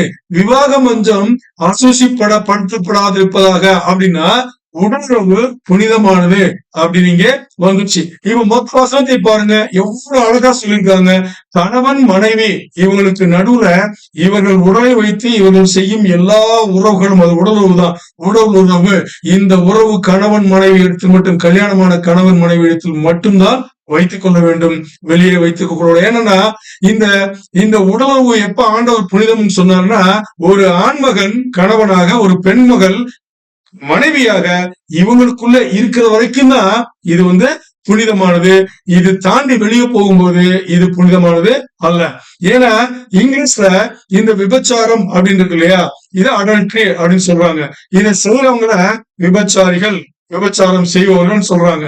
ஆனா இதை செய்யற அந்த வினைச்சொல் இருக்கே, அது அடல்ட்ரேட், விபச்சாரம் செய் அப்படின்னு சொல்றவங்க இது அடல்ட்ரேட் அப்படின்னு சொல்லி இங்கே கிளியரா சொல்லப்பட்டிருக்கு. அதனால ஆண்டவர் தேவனாகிய கர்த்தருக்கு முன்னாடி இந்த ஒரு பாவம் மிக கொடிய பாவமாக இருக்கிறது. ஏன்னா கர்த்தர் இந்த உடலுறவு முறையை, திருமணத்துக்கு அப்புறம் இந்த உடலுறவு முறையை வச்சது எதுக்கு அப்படின்னா, நிறைய இந்த இந்த இந்த உலகம் இருக்கு இல்லையா, இந்த உலகத்துல ஆடாம் ஏவாள் இருக்காங்கல்ல, ஆடாம் ஏவாள் அவங்கள படைக்கும் போது அவர் சொன்னது இதுதான், தேவனாகிய கர்த்தர் சொன்னதுதான், உலகத்தை பெருக பண்ணுங்கள் அப்படின்னாரு. உலகத்தை பெருக பண்ணுங்கள். அது ஒண்ணு. ரெண்டாவது கணவன் மனைவிக்கு இடையே இந்த உடலுறவு வச்சது ரெண்டாவது காரணமாக அவங்க சந்தோஷமா இருக்கணும், வெளியே ஒழுக்கமின்மையான வெளியே போகக்கூடாது, சந்தோஷமா இருக்கணும். இந்த 2 காரணத்துக்காக. இப்போ முதல் காரணம் பார்த்தோம், ஆண்டவர் ஏன் இதை மிக கொடிய பாவமாக, மிகப்பெரிய பாவமாக ஏன் இதை கருதுகிறார் அப்படிங்கிறது முதல் காரணத்தை பார்த்தோம். இப்ப ரெண்டாவது காரணம் என்ன சொல்லிக்கிட்டோம்?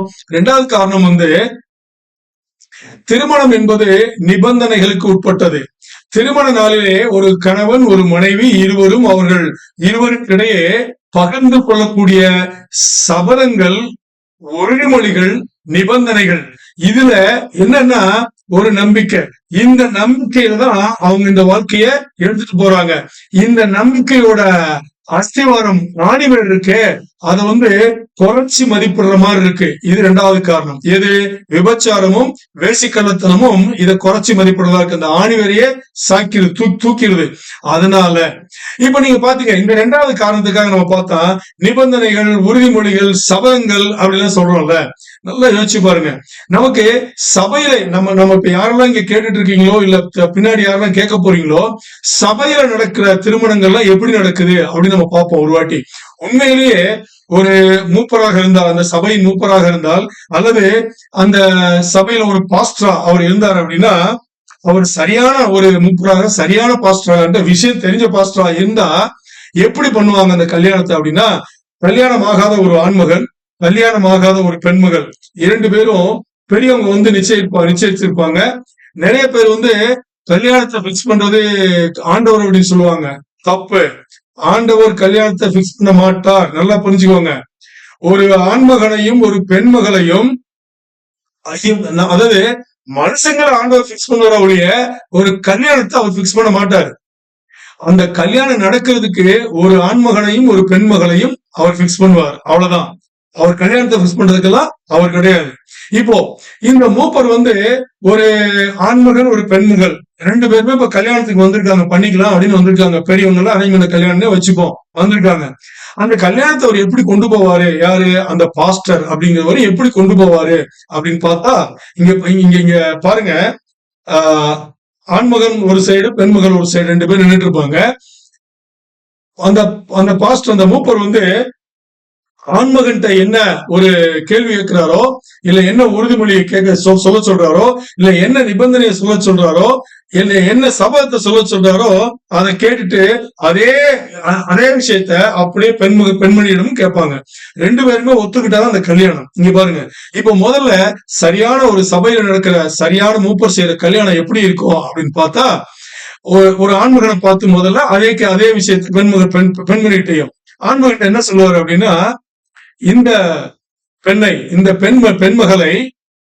இந்த பெண்மகளை சட்டப்படி, இதுவே தப்புங்க, இதுல எனக்கு அப்ஜெக்ஷன் இருக்கு, சட்டப்படி அப்படின்றாங்க. இங்க சட்டப்படின்னு சொல்ல தேவையில்லை, விசுவாசப்படி, விசுவசித்து அப்படின்னு சொல்லிருக்கலாம். ஏன் விசுவசித்து அப்படின்னு சொல்லணும்னா, நல்லா யோசிச்சு பாருங்க. இப்போ கல்யாணம் ஆகிற அன்னைக்கு அதோட முடிஞ்சு போறது இல்ல, அதுக்கப்புறம் தான் ஆரம்பிக்குது. அப்போ ஆரம்பிச்சு எத்தனையோ வருஷங்கள் போக வேண்டிய அந்த ஒரு திருமண வாழ்க்கையில விசுவாசம் தான் இருக்கணும், நம்பிக்கை கிடையாது. நம்பிக்கை கூட கண்ணுல பாக்குறதா நம்பிக்கை, கண்ணுல பார்க்காம நம்ம நம்புறதுதான் என்னது? விசுவாசம். இது நமக்கு பரிசுத்த வேதாகமே சொல்லுது. இப்போ இந்த இடத்துல சட்டப்படி அப்படின்னு அந்த மூப்பர் கேட்கறது, அப்படிதான் கேட்கறாங்க சபையில, தப்பு இல்ல. பட் அதுக்கு படி விசுவாசத்தின் மூலம் அப்படின்னு கேட்டுக்கலாம். ஓகே, இங்க கேட்கிறாரு, சட்டப்படி இந்த பெண்மகளை நீ மனைவியாக ஏற்றுக்கொள்கிறாயா அப்படின்னு கேட்பாரு. அவர் ஆமான்னு சொன்னதுக்கு அப்புறம் அந்த பெண்ணை பார்த்து அதே கேள்வி கேட்பாரு. என்னது? சட்டப்படி இந்த ஆண்மகனை நீ உனது கணவனாக ஏற்றுக்கொள்கிறாயா அப்படின்னு கேட்பாரு. 2 பேரும் சரின்னு சொன்னதுக்கு அப்புறம் அடுத்த கேள்வி வரும். அடுத்து என்ன கேள்வி வரும்னா, ஆண்மகளை பார்த்து கேட்பாரு. என்ன கேள்வி கேட்பாரு அப்படின்னா, தேவனாகிய கர்த்தரின் சன்னிதானத்திலே அவர் முன்னாலும், இத்தனை பேர் கூடியுள்ள இந்த மக்கள் சாட்சிகளின் முன்னாலும் நீ இந்த பெண்மணியை அன்பு கூறுகிறாயா அப்படின்னு கேட்பாரு. அதாவது லவ் பண்றியா அப்படின்னு கேட்பாரு. சோ அவர் ஆமான்னு சொல்லுவாரு. அதே கேள்வி இந்த அம்மாட்டே வரும், ஆமான்னு வரும். இப்போ 3வது ஆண்மாட்ட கேட்பாரு, நீ இந்த பெண்மகளை நன்றாக போஷித்து அனைத்து சௌகரியங்களையும் செய்து மரியாதையோடு வைத்திருப்பாயா அப்படின்னு கேட்கணும். இது இங்கே ஒரு 2 பேர் ஆமான்னு சொல்லணும். ஏன்னா ஏற்கனவே கல்யாணம் பண்ண முடிவு பண்ணிட்டாங்கல்ல, இது ஆமான்னு சொல்லுவாங்க. அடுத்து, நோய்வாய்ப்பட்டு இருந்தாலும், நல்ல ஆரோக்கியம் இருந்தாலும், நீ எவ்வளவு பெரிய பணக்காரனாக இருந்தாலும் அல்லது எவ்வளவு ஏழையாக இருந்தாலும், நீ நன்றாக வாழ்க்கை வாழ்ந்தாலும், சீரழிந்த வாழ்க்கை வாழ்ந்தாலும் இவளை கைவிடாது இருப்பாயா அப்படி ஒரு கேள்வி வரும். நல்லா வச்சு பாத்துப்பியா அப்படி ஒரு கேள்வி வரும். இவர் ஆமான்னு சொல்லிடுவாரு. 2வது பெண்மகள் ஆமான்னு சொல்லிடுவாங்க. இப்ப கடைசியில ஒரு கேள்வி கேட்பாரு. நல்லா கவனிங்க, அந்த கேள்விக்கு பாருங்க, கேட்கணும். என்ன கேள்வி? நீங்களாம் கல்யாணம் ஆனவங்களாம் யோசிச்சு பாருங்க. கல்யாணம் ஆகாதவங்க கல்யாணம் பண்ணும்போது முதல்ல போய் பாஸ்டர் பார்த்து சொல்லுங்க, எப்படிலாம் கேட்க போறீங்க. ஏன்னா இயேசு கிறிஸ்துவின் ராஜ்யத்திலே இயேசு கிறிஸ்துவின் குழந்தையாகிய நமக்கு இந்த சபதங்கள், இந்த உறுதிமொழிகள் நாம் ஆண்டவர் முன்னால் பகிர்ந்து கொள்ள வேண்டும். இப்ப பாருங்க, கடைசியை கேட்பாங்க, நீ யாரை விட்டாலும், நான் கொஞ்சம்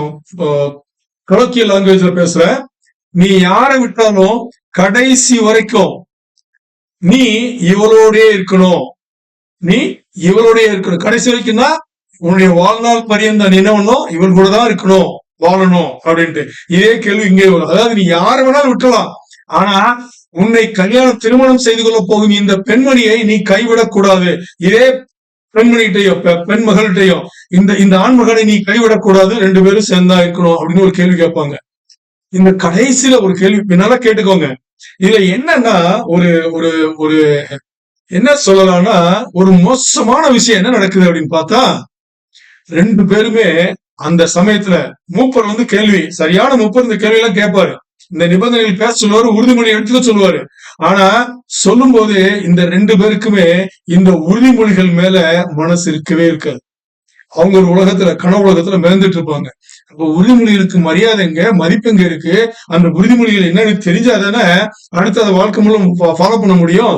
நான் எல்லாரையும் சொல்லல, ஒரு சில பெரும்பாலானவங்களை சொல்றேன், ஒரு சில பேர் எடுத்துக்கிறீங்க, ஆனா எல்லாரும் இந்த மாதிரி இருக்கிறது இல்ல. இந்த கல்யாணங்களே, இந்த திருமணங்களே இந்த பாடுபட்டு இருந்தா வெளிய யோசிச்சு பாருங்க, வெளிய வேற மதங்கள்ல அவங்க ஒரு ஒரு ஒரு பாஷையில பேசுவாங்க. என்னன்னு, அவங்க ஒரு பாஷையில சான்ஸ்கிரிட்லயே ஏதோ ஒண்ணு மந்திரம் சொல்லுவாங்க.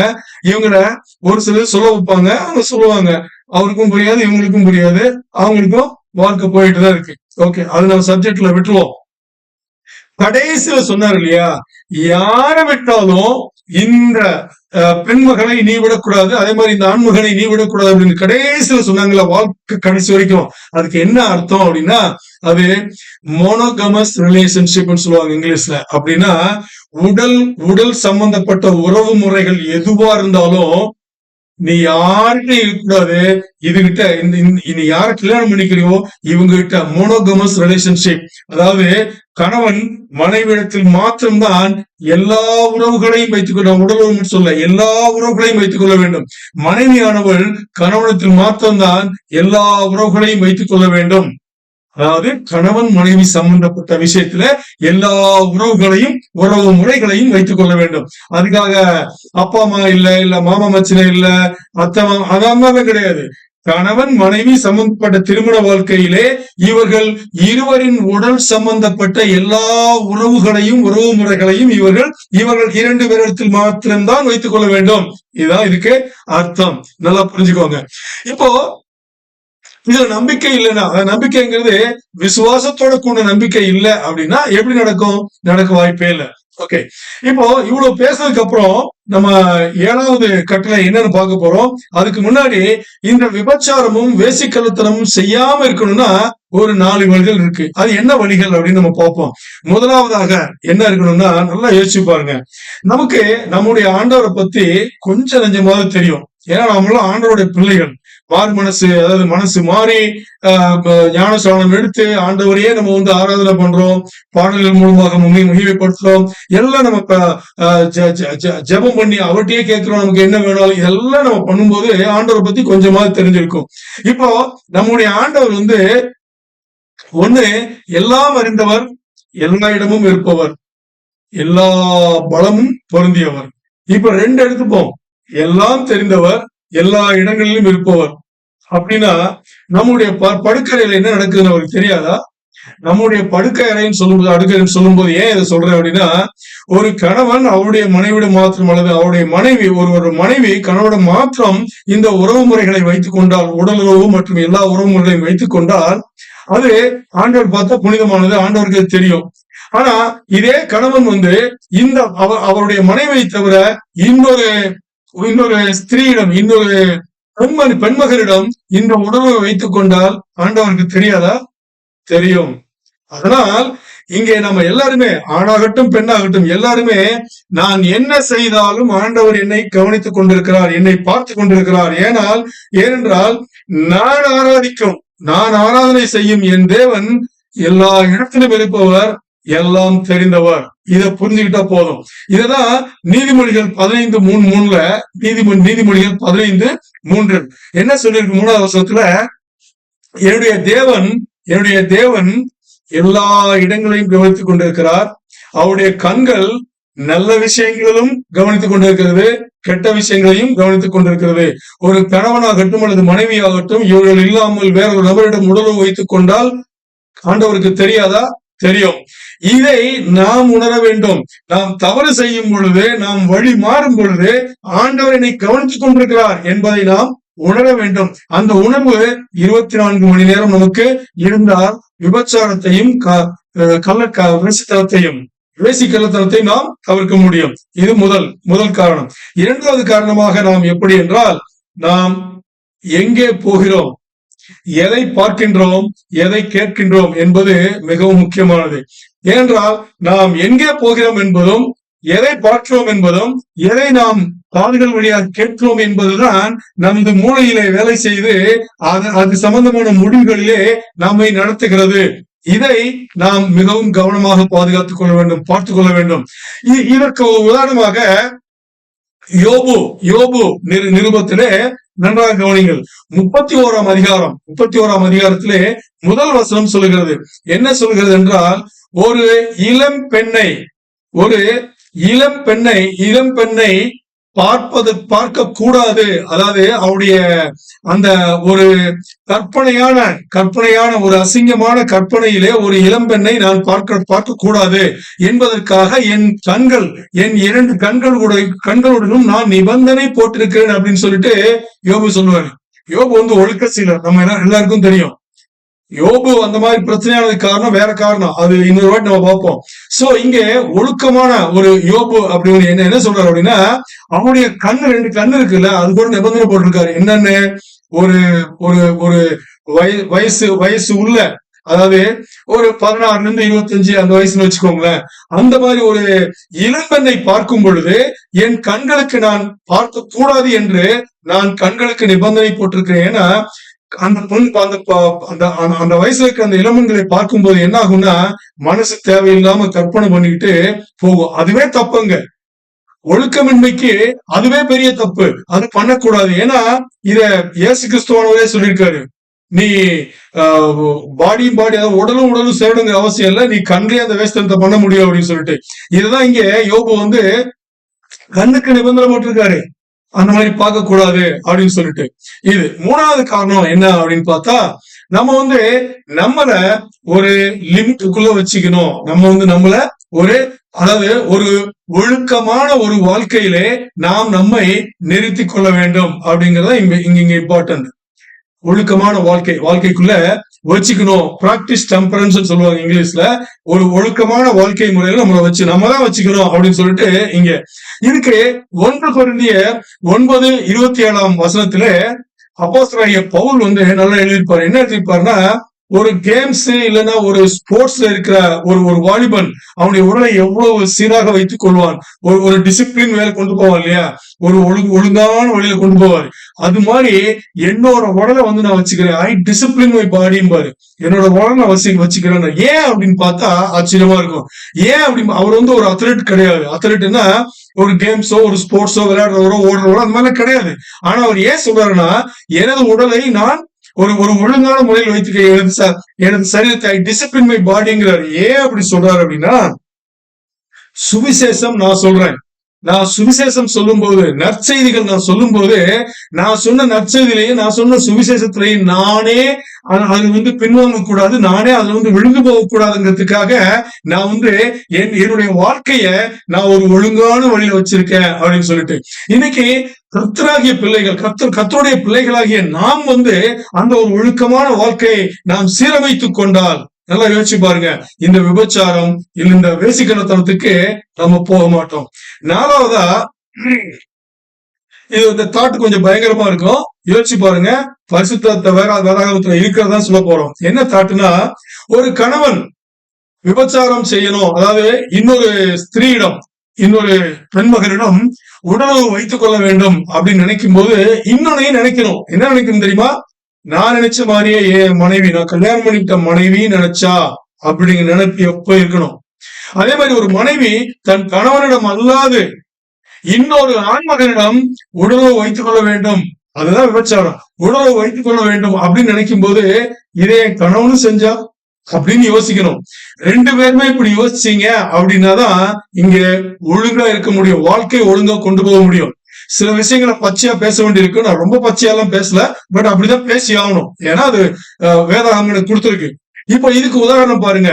இதே யோபு நிருபத்துல 31ஆம் அதிகாரம் 9-12 வசனங்கள், இதை நீங்க போய் படிச்சுக்கோங்க. யோபு என்ன சொல்றாருங்க, நான் என்னோட கண்ணை இல்ல என்னோட வாழ்க்கையை இந்த மாதிரி ஒரு சரியில்லாத ஒரு ஒழுக்கம் இல்லாத வாழ்க்கையில அடுத்த ஒரு பெண்மணியோட நான் உடலை வச்சுக்கணும் அப்படின்னு என்னோட வாழ்க்கையை நான் கொண்டு போனேன் அப்படின்னா அதுக்கு என்ன சொல்றாரு, என் மனைவி இன்னொருத்தருக்கு படுத்த மாதிரி அப்படின்றாரு. அப்படியே சொல்றாரு ஓப்பனா. நீ படிச்சு பாருங்க 31 யோபு 31:9-12 வசனங்கள். இப்படியே சொல்றாரு. இந்த கட்டுப்பாடு தாங்க வேணும். இந்த ஒழுக்கமான ஒரு வாழ்க்கை முறைதான் நமக்கு வேணும். இந்த நினைப்பு இந்த 4 இருந்ததுன்னா நமக்கு என்ன இருக்காது, விபச்சாரம் செய்யணும் இல்ல வேசிக்கணத்தனம் செய்யணும் அப்படின்னு நமக்கு தோணவே தோணாது, தோணக்கூடாது. இப்போ இவ்வளவு நம்ம சொன்னதுக்கு அப்புறம் 7வது கட்டளையாக, திருமணத்தில் 7வது கட்டளையாக என்னவா இருக்க முடியும், கொஞ்சம் யோசிக்க முடியுமா? யோசிச்சா என்ன வரும்? ஆண்டவர் நமக்கு என்ன கொடுத்திருக்காரு அப்படின்னா, கணவன் மனைவி ஒருவருக்கொருவர், நல்லா கவனிச்சுக்கணும், கணவன் மனைவி ஒருவருக்கொருவர் அவர்கள் வாழ்நாள் பரியந்தம் விசுவாசமுடன் வாழ வேண்டும். ஏன் இங்க விசுவாசம் சொல்லியிருக்கோம்? விசுவாசங்கிறது கல்யாணம் ஆகிற அன்னைக்கு அந்த வாழ்க்கை தொடங்குது, எத்தனையோ வருஷங்கள் போக போகுது, அது வரும் காலத்தில் ஃபியூச்சர் டென்ஸ் இருக்கு இல்லையா, வர்ற காலத்துல அந்த வாழ்க்கை இருக்குங்கனால இங்க விசுவாசம் தான் வேலை செய்யும். ஏன்னா வரும் காலத்தில் இருக்க வேண்டியதை நம்ப வேண்டியதை நம்ம நம்பிக்கைக்கு கொண்டு வர முடியாது, விசுவாசத்தின் மூலம் தான் கீழே தான் கொண்டு வர முடியும். அதனால கணவன் மனைவி இவர்கள் வாழ்க்கையில் அவர்கள் வாழும் பரியந்தம் ஒருவரிடம் ஒருவர் விசுவாசமாக இருக்க வேண்டும். ஆண்டவருக்கு நன்றி. இது 7வது கட்டளை. இப்பொழுது 6வது கட்டளை பார்ப்போம். 6வது கட்டளை என்னவென்றால், ஆண்டவர் மோசேக்கு சினாய் மலையின் மேலே கொடுத்தது. யாத்ராகமம் 20:13 வசனத்திலே பார்ப்போம், கொலை செய்யாதிருப்பாயாக. என்னது? கொலை செய்யாதிருப்பாயாக அப்படின்னு சொல்லி முடிச்சிட்டாரு. ஆனா இந்த ஒரு வசனம் எல்லா கொலைகளுக்கும் இது இப்படிதானா இல்ல கொஞ்சம் இதுல இருந்து விடுபட்டு இருக்கா அப்படின்னு பார்த்தா விடுபட்டு இருக்கு. ஏன்னா இங்கிலீஷ்ல இந்த கொலை அப்படிங்கிறதுக்கு நல்லா கேட்டுக்கோங்க, இங்கிலீஷ்ல கொலை அப்படிங்கிறதுக்கு கில் அப்படின்னு ஒரு வார்த்தை யூஸ் பண்ணப்பட்டிருக்கு. அதே மாதிரி இங்கிலீஷ்ல இன்னொரு வார்த்தை இருக்கு, மர்டர் அப்படின்னு சொல்லிட்டு. இந்த மர்டர் அப்படிங்கிறது என்ன அப்படின்னு பார்த்தா அதுக்கும் கொலைன்னு தான் வருது. ஆனா ரெண்டுக்கும் நிறைய வித்தியாசம் இருக்கு, நல்லா பாத்துக்கோங்க. எது கொலை அப்படின்னு சொல்லுவோம், எது மர்டர்ன்னு சொல்லுவோம் அப்படின்னு பார்த்தா சிம்பிளா சொல்றேன் உங்களுக்கு. இப்போ ஒரு கட்டெரும்பு கடிச்சிருச்சுங்க, இல்ல நம்ம சிவப்பெரும்பு இருக்குல்ல, சின்னதான், ரொம்ப சின்னது, இந்த சின்ன அந்த சிவப்பெரும்பு கடிச்சிருச்சு, இந்த கையில இந்த இடத்துல கடிச்சதுன்னு வச்சுக்கோங்களேன். இப்ப நம்ம என்ன பண்ணுவோம், கடிச்சத அப்படி நசுக்கி அது பக்கம் போட்டுருவோம், செத்து போச்சு, அது கொலை தானே அது. அப்போ நம்ம என்ன யோசிப்போம், இது எப்படி கொலையாகும், என்னைய அவ்வளவு வலிக்கிற மாதிரி, பயங்கரமா வலிக்கிற மாதிரி கடிச்சு நான் அதை நசுக்கி போட்டேன். அங்க நசுக்கி போடுறது அது கொலைதான், நல்லா புரிஞ்சுக்கோங்க. இது கில், நான் கில், அந்த ஐ கில் தட் ஆண்ட் அப்படின்னு சொல்லுவாங்க, சோ இப்போ இது கொலை. இப்போ நம்ம பேசுறது நல்லா கவனிச்சுக்கோங்க, இந்த கொலையே இல்ல, இந்த கொலையெல்லாம் பண்ணலாம். இந்த மாதிரி ஒரு 3 விதமான கொலைகள் பண்ணலாம் அப்படின்னு சொல்லி பரிசுத்த வேதாகமத்துல ஆண்டவர் நமக்கு கொடுத்திருக்காரு. அது என்னன்னு பார்ப்போம். இதுக்கு முன்னாடி அப்ப எந்த கொலையை செய்யக்கூடாது அப்படின்னு இருக்கு இல்லையா, இதுதான் ஆங்கிலத்துல மர்டர் அப்படிங்கிற ஒரு வார்த்தை பயன்படுத்தப்பட்டிருக்கு. இந்த மர்டர் அப்படிங்கிற இந்த வார்த்தைக்கு கிரேக்க மொழியில என்ன வார்த்தை பயன்படுத்தப்பட்டிருக்குன்னா ராட்சக் அப்படின்னு சொல்லி, ராட்சக், RAWTSAKH, ராட்சக் அப்படின்னு சொல்லிட்டு. இந்த ராட்சக் அப்படின்னா என்ன அர்த்தம் அப்படின்னா, ஒருத்தரை முன்னாடியே திட்டமிட்டு இத செய்யணும், இவரை கொன்றணும் அப்படின்னு திட்டமிட்டு பண்றாங்கல்ல, அது எந்த காரணமும் இல்லாம திட்டமிட்டு கொலை செய்யறாங்கல்ல, கொல்றாங்கல்ல, அதுதான் மர்டர் அப்படின்னு சொல்லி கிரேக்க பதத்துல இருந்து நம்ம தெளிவா, கிரேக்க பாஷையிலிருந்து தெளிவா தெரிஞ்சுக்க முடியுது. ஆனா இந்த கொலைக்கும் நம்ம சாதாரணமா யோசிக்கிற இந்த கொலைக்கும் சம்பந்தம் இல்லை. இந்த சாதாரண கொலையிலிருந்து கொஞ்சம் பெரிய ஒரு மட்டத்துல ஒரு 3 விதமான விஷயங்களை பரிசுத்த வேதாகமம் அது செய்யலாம் அப்படின்னு சொல்லியிருக்கு. அது என்னன்னு பார்ப்போம். முதலாவதாக, நீங்கள் உங்களை பாதுகாத்துக் கொள்வதற்கும், தற்காப்பு, உங்களை பாதுகாத்துக் கொள்வதற்கும், உங்கள் குடும்பத்தாரை பாதுகாத்துக் கொள்வதற்கும், உங்களுக்கு ஆண்டவர் கொடுத்த உடைமைகளை பாதுகாத்துக் கொள்வதற்கும் நீங்க வந்து கொலை செய்யலாம் அப்படின்னு இருக்கு. ஒண்ணு, நான் தெளிவா சொல்றேன், ஷாக் ஆயிடாதீங்க, என்னது இப்படி எல்லாம் அப்படின்னு தெளிவா சொல்றேன். ரெண்டாவது வந்து, நீங்க எந்த நாட்டுல இருக்கீங்களோ உங்களுடைய தாய்நாட்டுக்கு சம்பந்தமான விஷயத்துல ஆபத்து வரும்போது நீங்க வந்து அங்க கொலை செய்யலாம். மூணாவது வந்து, மரண தண்டனை வருது இல்லையா, அந்த மரண தண்டனை சம்பந்தமா கொலை நடக்கும். இந்த மூணையும் ஒன்னொன்னா நான் சொல்றேன். இந்த மூணு சொல்லும் போது என்ன பண்றேன், பழைய கோட்பாட்டில இருந்தும் புதிய கோட்பாட்டில இருந்தும் நம்ம உதாரணங்களை பார்க்கலாம். கொஞ்சம் நல்லா கவனிங்க, உங்களுக்கு நல்லா புரியும். முதல்ல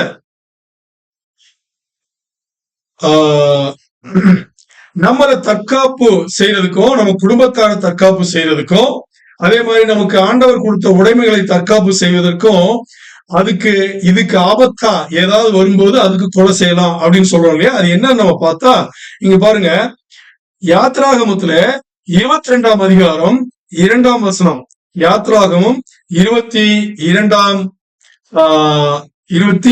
ஆமா, ஒரு நிமிஷம் இருங்க, நான் பைபிள் எடுத்துக்கிறேன். பைபிள் எடுத்துக்கிட்டு யாத்ராகமம் 22ஆம் அதிகாரம், யாத்ராகமம் 22 எத்தனாவது வசனம்? 2ஆவது வசனம். இங்க பாருங்க, நான் வாசிக்கிறேன், கேளுங்க. திருடன் கண்ணமிடுகையில் கண்டுபிடிக்கப்பட்டு அடிக்கப்பட்டு செத்தால் அவன் நிமித்தம் இரத்த பலி சுமராது. நியாய பிரமாணத்துல இது சொல்லப்பட்டிருக்கு. ஒரு திருடன் வந்து வீட்டுக்கு வந்து திருடுறதுக்காக வரான். திருடுறதுக்காக வரும்போது, இப்போ திருட வரும்போது நம்ம ஒருவேளை முழிச்சுக்கிட்டோம்னா நம்மள அடிச்சு போட்டுருவான். நம்மள அடிச்சு போடுறது காயமாவும் இருக்கலாம், இல்லைன்னா கொலைமாக கொண்டுட்டும் போயிடலாம், தெரியாது நமக்கு. சோ இந்த டைம்ல நம்ம வந்து அவனை கொல்றது, அந்த பணி நியாய பிரமாணத்தின்படி நம்ம மேல வராது அப்படின்னு சொல்லி இந்த வசனம் தெளிவா சொல்லிட்டு இருக்கு. ஓகே, நீங்க பழைய கோட்பாடு சொல்லிட்டீங்க, பட் புது கோட்பாட்டுல என்ன சொல்லிருக்கு, புதிய ஏற்பாடுல என்ன சொல்லிருக்கு அப்படின்னு பார்த்தா, புதிய ஏற்பாட்டுல வந்து லூக்கா 22ஆம் அதிகாரம் எடுத்துப்போம். உங்களுக்காக எடுங்க, லூக்கா 22ஆம் அதிகாரம். லூக்கா 22ஆம் அதிகாரத்துல எந்த வசனங்கள்ல இருந்து? 35ல இருந்து 38. உங்களுக்கு இது நல்லா தெரியும். 35ல இருந்து 38 நான் வாசிக்கிறேன், கேளுங்க. பின்னும் அவர் அவர்களை நோக்கி, நான் உங்களை பணப்பையும் சாமான் பையும் பாதரட்சைகளும் இல்லாமல் அனுப்பின போது ஏதாகிலும் உங்களுக்கு குறைவா இருந்ததா என்றார். அவர்கள் ஒன்றும் குறைவா இருந்ததில்லை என்றார்கள். அதற்கு அவர், இப்பொழுதோ பணப்பையும் சாமான் பையும் உடையவன் அவைகளை எடுத்துக்கொள்ள கடவன், பட்டயம் இல்லாதவன் தன் வஸ்திரத்தை விற்று ஒன்றை கொள்ள கடவன். பட்டயம் இல்லாதவன் தனது வஸ்திரத்தை விற்று ஒன்றை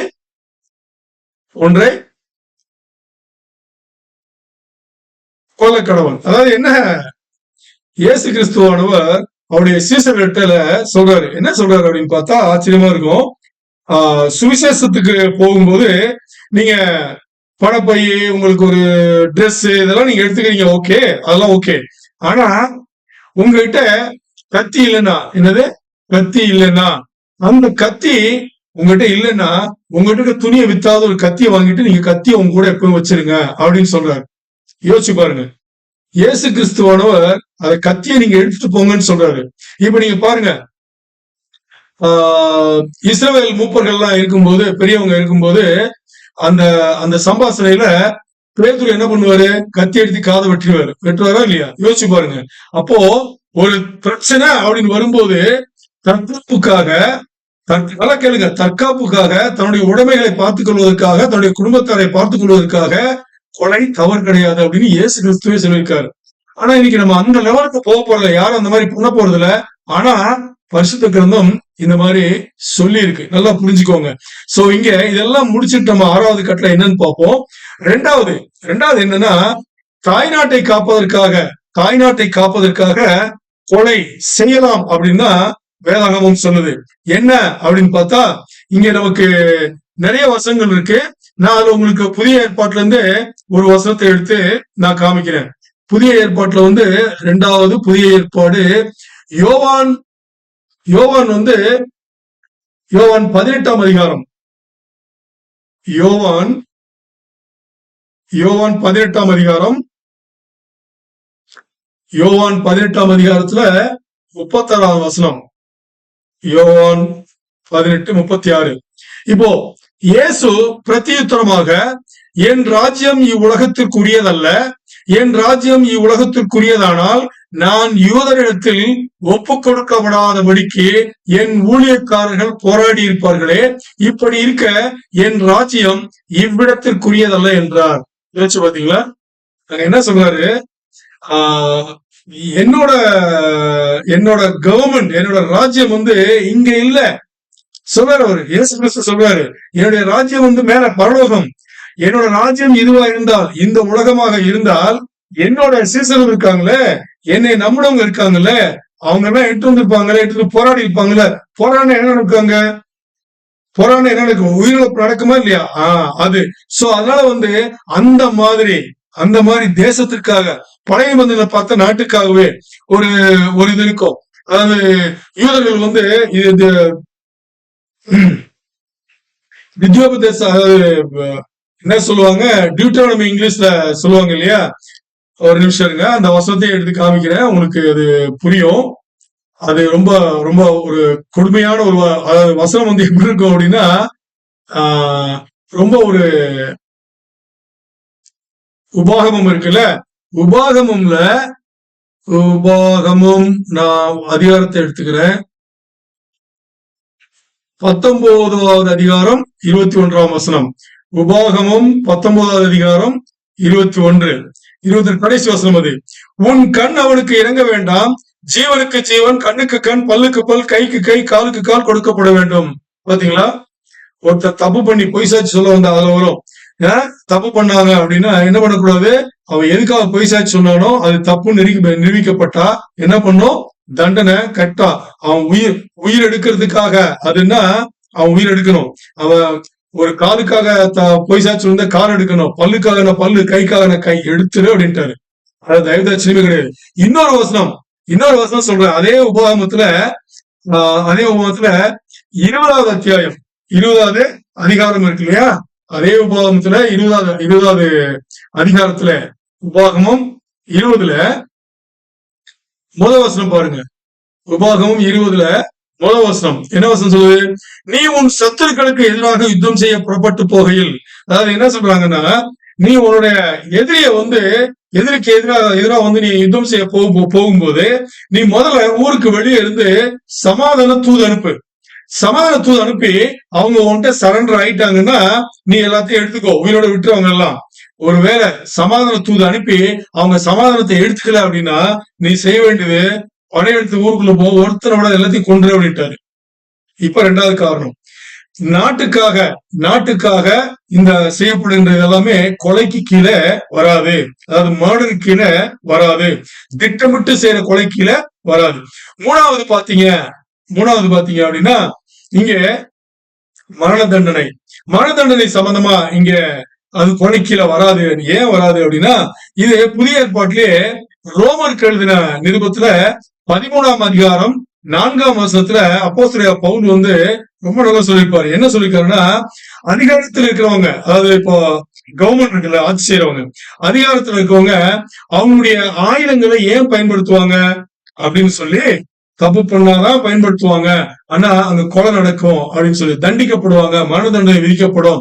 அது கொலைக்கு திட்டமிட்ட கொலைக்கு கீழே அது வராது அப்படின்னு ஒரு கிளியரா. சோ இந்த 3 விஷயங்களையும் இது திட்டமிட்ட கொலைக்கு கீழே அது வராது அப்படின்னு சொல்லிட்டு நல்லா கேட்டுக்கோங்க. இந்த 3 விதத்திலையும் திட்டமிட்ட கொலை கீழே வராது அப்படின்னு. எந்த 3 விதம்? ஒண்ணு, அவங்க உயிருக்கு ஆபத்து வரும்போது, அவங்க குடும்பத்தார் உயிருக்கு ஆபத்து வரும்போது, அதே மாதிரி அவங்களுடைய கர்த்தர் கொடுத்த உடைமைகளுக்கு ஆபத்து வரும்போது, அதாவது திருடம் சொன்னோம்ல, அது அந்த மாதிரி வரும்போது அது கொலை கீழே, நீங்க அடிச்சு கொண்டு போட்டாலும் அது கொலை கீழே வராது. ஏன்னா ஒரு பெரிய திருடம் இருக்கான், அந்த திருடம் இந்த மாதிரி உங்களை எல்லாம் அடிச்சு போகாம உங்க வீட்டுல இருக்க தூக்கி போக முடியும். சோ அவனை கொண்டது தப்பு இல்லை. 2வது காரணம் என்ன? தன்னுடைய தாய்நாட்டுக்காக நம்ம எதிர்த்து போராடும் போது அங்க கொலை நடக்கும், அதுவும் தப்பு இல்லை. 3வது மரண தண்டனை, அதிகாரத்துல இருக்கிறவங்க, கவர்மெண்ட்ல அதிகாரத்துல இருக்கிறவங்க, ஆட்சி செய்யறவங்க இந்த மாதிரி தண்டனைகள் கொடுக்கும்போது அது கொலைக்கு திட்டமிட்ட கொலைக்கு அது வராது. சரி, இப்போ நல்லா கேட்டுக்கோங்க.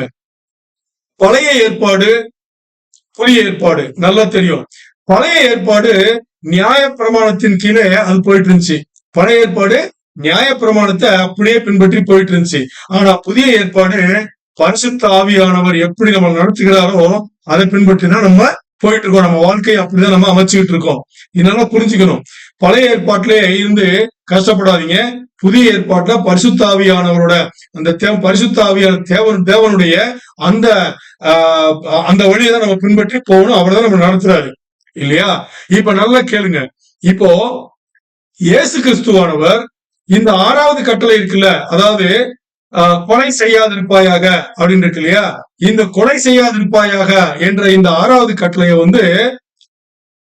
தேவனாகிய கர்த்தர் சினாய் மலையின் மேலே மோசேவுக்கு கொடுத்த அந்த கொலை செய்யாதிருப்பாயாக அப்படிங்கிற அதை மத்தேயு 5ஆம் அதிகாரத்தில் 21, 22 இந்த 2 வசனங்கள்ல வேற ஒரு லெவலுக்கு எடுத்து போய் சொல்லியிருப்பாரு. ரொம்ப ஆச்சரியமா இருக்கும். இயேசு கிறிஸ்துவானவரே ஆண்டவரே சொல்லியிருக்காரு. என்னன்னு வேற ஒரு லெவல சொல்லியிருக்காரு. முதல்ல அந்த வசனத்தை படிக்கிறேன். வசனத்தை படிச்சதுக்கு அப்புறம் உங்களுக்கு அதை நான் விளக்கம் கொடுக்குறேன். நீங்க உண்மையிலேயே ஆச்சரியப்படுவீங்க. இப்போ மத்தேயு எடுத்துக்கோங்க. மத்தேயு 5ஆம் அதிகாரம். மத்தேயு 5ஆம் அதிகாரம் அதுல 21ஆம் வசனம், 21, 22, 21, 22 நான் வாசிக்கிறேன் கேளுங்க. கொலை செய்யாதிருப்பாயாக என்பதும் இயேசு கிறிஸ்துவானவர் சொல்றாரு. கொலை செய்யாதிருப்பாயாக என்பதும் கொலை செய்கிறவன் நியாய தீர்ப்புக்கு ஏதுவாயிருப்பான் என்பதும் பூர்வத்தாருக்கு உரைக்கப்பட்டது என்று கேள்விப்பட்டிருப்பீர்கள்.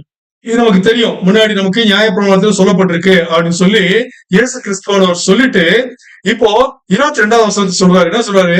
நான் உங்களுக்கு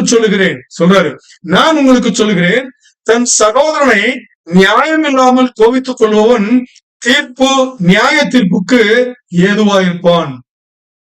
எவ்வளவு பெரிய பாம் தெரியுமா? இது பெரிய அணுகுண்டது. என்ன சொல்றாரு? நான் உங்களுக்கு சொல்கிறேன் தன் சகோதரனை நியாயம் இல்லாமல் கோபித்துக் கொள்கிறவன் நியாய தீர்ப்புக்கு ஏதுவாயிருப்பான். இன்னும் பாருங்க, தன் சகோதரனை வீரன் என்று சொல்கிறவன் ஆலோசனை சங்க தீர்ப்புக்கு ஏதுவாயிருப்பான். மூடனே என்று சொல்லுகிறவன் சரி நரகத்துக்கு ஏதுவாயிருப்பான். இவ்வளவு கொடுமையான ஒரு விஷயத்த இயேசு கிறிஸ்துவானவர் இங்க அறிவிச்சிருக்காரு அப்படின்னு பார்த்தா, ஏன் கொடுமை அப்படின்னு சொன்னா அந்த மாதிரி நம்ம செய்யக்கூடாது. அதுதான் கொடுமை. அந்த கொடுமையான விஷயத்த நம்ம செய்யக்கூடாது. என்ன சொல்றாரு அப்படின்னு நம்ம பார்த்தா, இங்க பாருங்க, நான் அதை இங்கிலீஷ்ல கொண்டு போய் உங்களுக்கு மூல பாஷையில இருந்து கொஞ்சம் விளக்கம் கொடுக்குறேன். இப்போ நல்லா யோசிச்சு பாருங்க. நியாயம் இல்லாம, எந்த ஒரு நியாயமும் இல்லாம கோவப்பட்டு தன் சகோதரன் கூட பிறந்தவன் மட்டும் இல்ல, எல்லாருமே ஒரு ஆண்மகனுக்கு மீது எல்லா ஆண்மகன்களும் சகோதரர்கள் தான். அதே மாதிரி ஒரு பெண்மகளுக்கு எல்லா பெண்மகள்களும் சகோதரிகள் தான். இப்படி பார்த்தா ஒரு சகோதரன் தனது சகோதரனிடம் இன்னொரு சகோதரனிடம் நியாயம் இல்லாமல் கோவப்பட்டான் அப்படின்னா அவன் என்ன பண்ணுவான்னா தீர்ப்புக்கு வரான். அப்படின்ட்டு தீர்ப்புக்கு வரான்னு அர்த்தம். நல்லா யோசிச்சு பாருங்க. தீர்ப்புக்கு வரான்னு அர்த்தம் ஒண்ணு.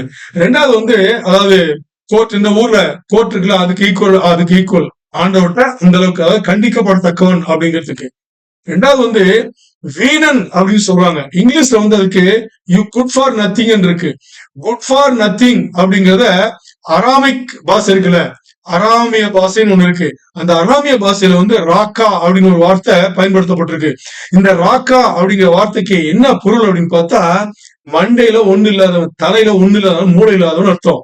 அப்படி பேசக்கூடாது. அப்படி அந்த மாதிரி பேசினா சங்க தீர்ப்புக்கு, நல்லா யோசிச்சு பாருங்க, சங்க தீர்ப்புக்கு, சபையோட தீர்ப்புக்கு அவன் ஏதுவா இருப்பான் அப்படின்னு பெரிய ஒரு தண்டனை. அது அந்த மாதிரி இருக்கக்கூடாது. சபை எடுத்துக்கொள்ளப்படும் போது அவங்க அந்த இடத்துல தீர்ப்புக்காக இங்க இருந்துருவாங்க அப்படின்னு சொல்லிட்டு. அதுக்கடுத்து இன்னொன்னு, யூ ஃபூல், முட்டாள் அப்படின்னு ஒரு வார்த்தை இங்க யூஸ் பண்ணிருக்காங்க. அந்த முட்டாள் அப்படின்னா அதுக்கு கிரேக்க பாஷையில மோரோஸ் அப்படின்னு ஒரு வார்த்தை பயன்படுத்தப்பட்டிருக்கு. இங்கிலீஷ்ல கூட இதை பேஸ் பண்ணி, இதை ஆதாரப்பட்டு மோரோன் அப்படின்னு ஒரு இங்கிலீஷ் ஒரு வார்த்தை இருக்கு. அதுக்கு என்ன அர்த்தம்னா அதேதான், ஸ்டூபிட் பர்சனாலிட்டி, வீணன், ஒண்ணுமே இல்லாதவன் அப்படின்னு அர்த்தம். தலையில ஒண்ணுமே இல்லாதவன் அப்படின்னு அர்த்தம். அந்த மாதிரி வார்த்தைகளை பயன்படுத்தக்கூடாது. ஏன் அப்படின்னா இப்பதான் இதுக்கு விளக்கம் என்ன அப்படின்னா, ஏன் அப்படி பண்ணக்கூடாது? ஏன்னா சொன்னது இயேசு கிறிஸ்துவானவர். இயேசு கிறிஸ்துவானவர் சொல்லியிருக்காருன்னா அதோட முடிஞ்சு, இனிமே அப்பீல் கிடையாது. எதுக்காக அந்த மாதிரி சொல்லப்பட்டிருக்கு அப்படின்னா, ஒருவன் தன்னை பற்றி என்ன நினைத்துக் கொண்டிருக்கிறானோ, அதாவது தேவனாகிய கர்த்தர் ஒருவனை படைக்கும் போது அவன் இந்த வேலைக்கு பயன்படுத்தப்படுவான் அப்படிங்கிற ஒரு உத்தேசத்துல அவர் படைச்சிருப்பாரு இல்லையா? அத அந்த தேவனுடைய பிள்ளைய அவன் என்ன நினைச்சிருக்கானோ அதை அங்க என்ன பண்ணுது, நாசமாக்கப்படுகிறது. அதுதான் இங்க முக்கியம். இயேசு கிறிஸ்துவானவர் என்ன சொல்றாருன்னா, அவனுடைய வாழ்க்கையை நீங்க நாசப்படுத்திட்டீங்க, அதை பண்ணாதீங்க அப்படின்றாரு. அந்த நாசப்படுத்தும் போது என்ன ஆகுது அப்படின்னா, ஸ்டூபிட் இல்ல இடியட் இல்ல ஃபூல், வீணா போனவனே அப்படிலாம் பேசுறாங்க இல்லையா? அந்த மாதிரி பேச வேண்டாம். அந்த மாதிரி பேசும்போது அது எதுக்கு? கொலை செய்ததுக்கு ஈக்குவல் அப்படின்றாரு. எதை கொலை செய்வதற்கு நல்லா கவனிங்க.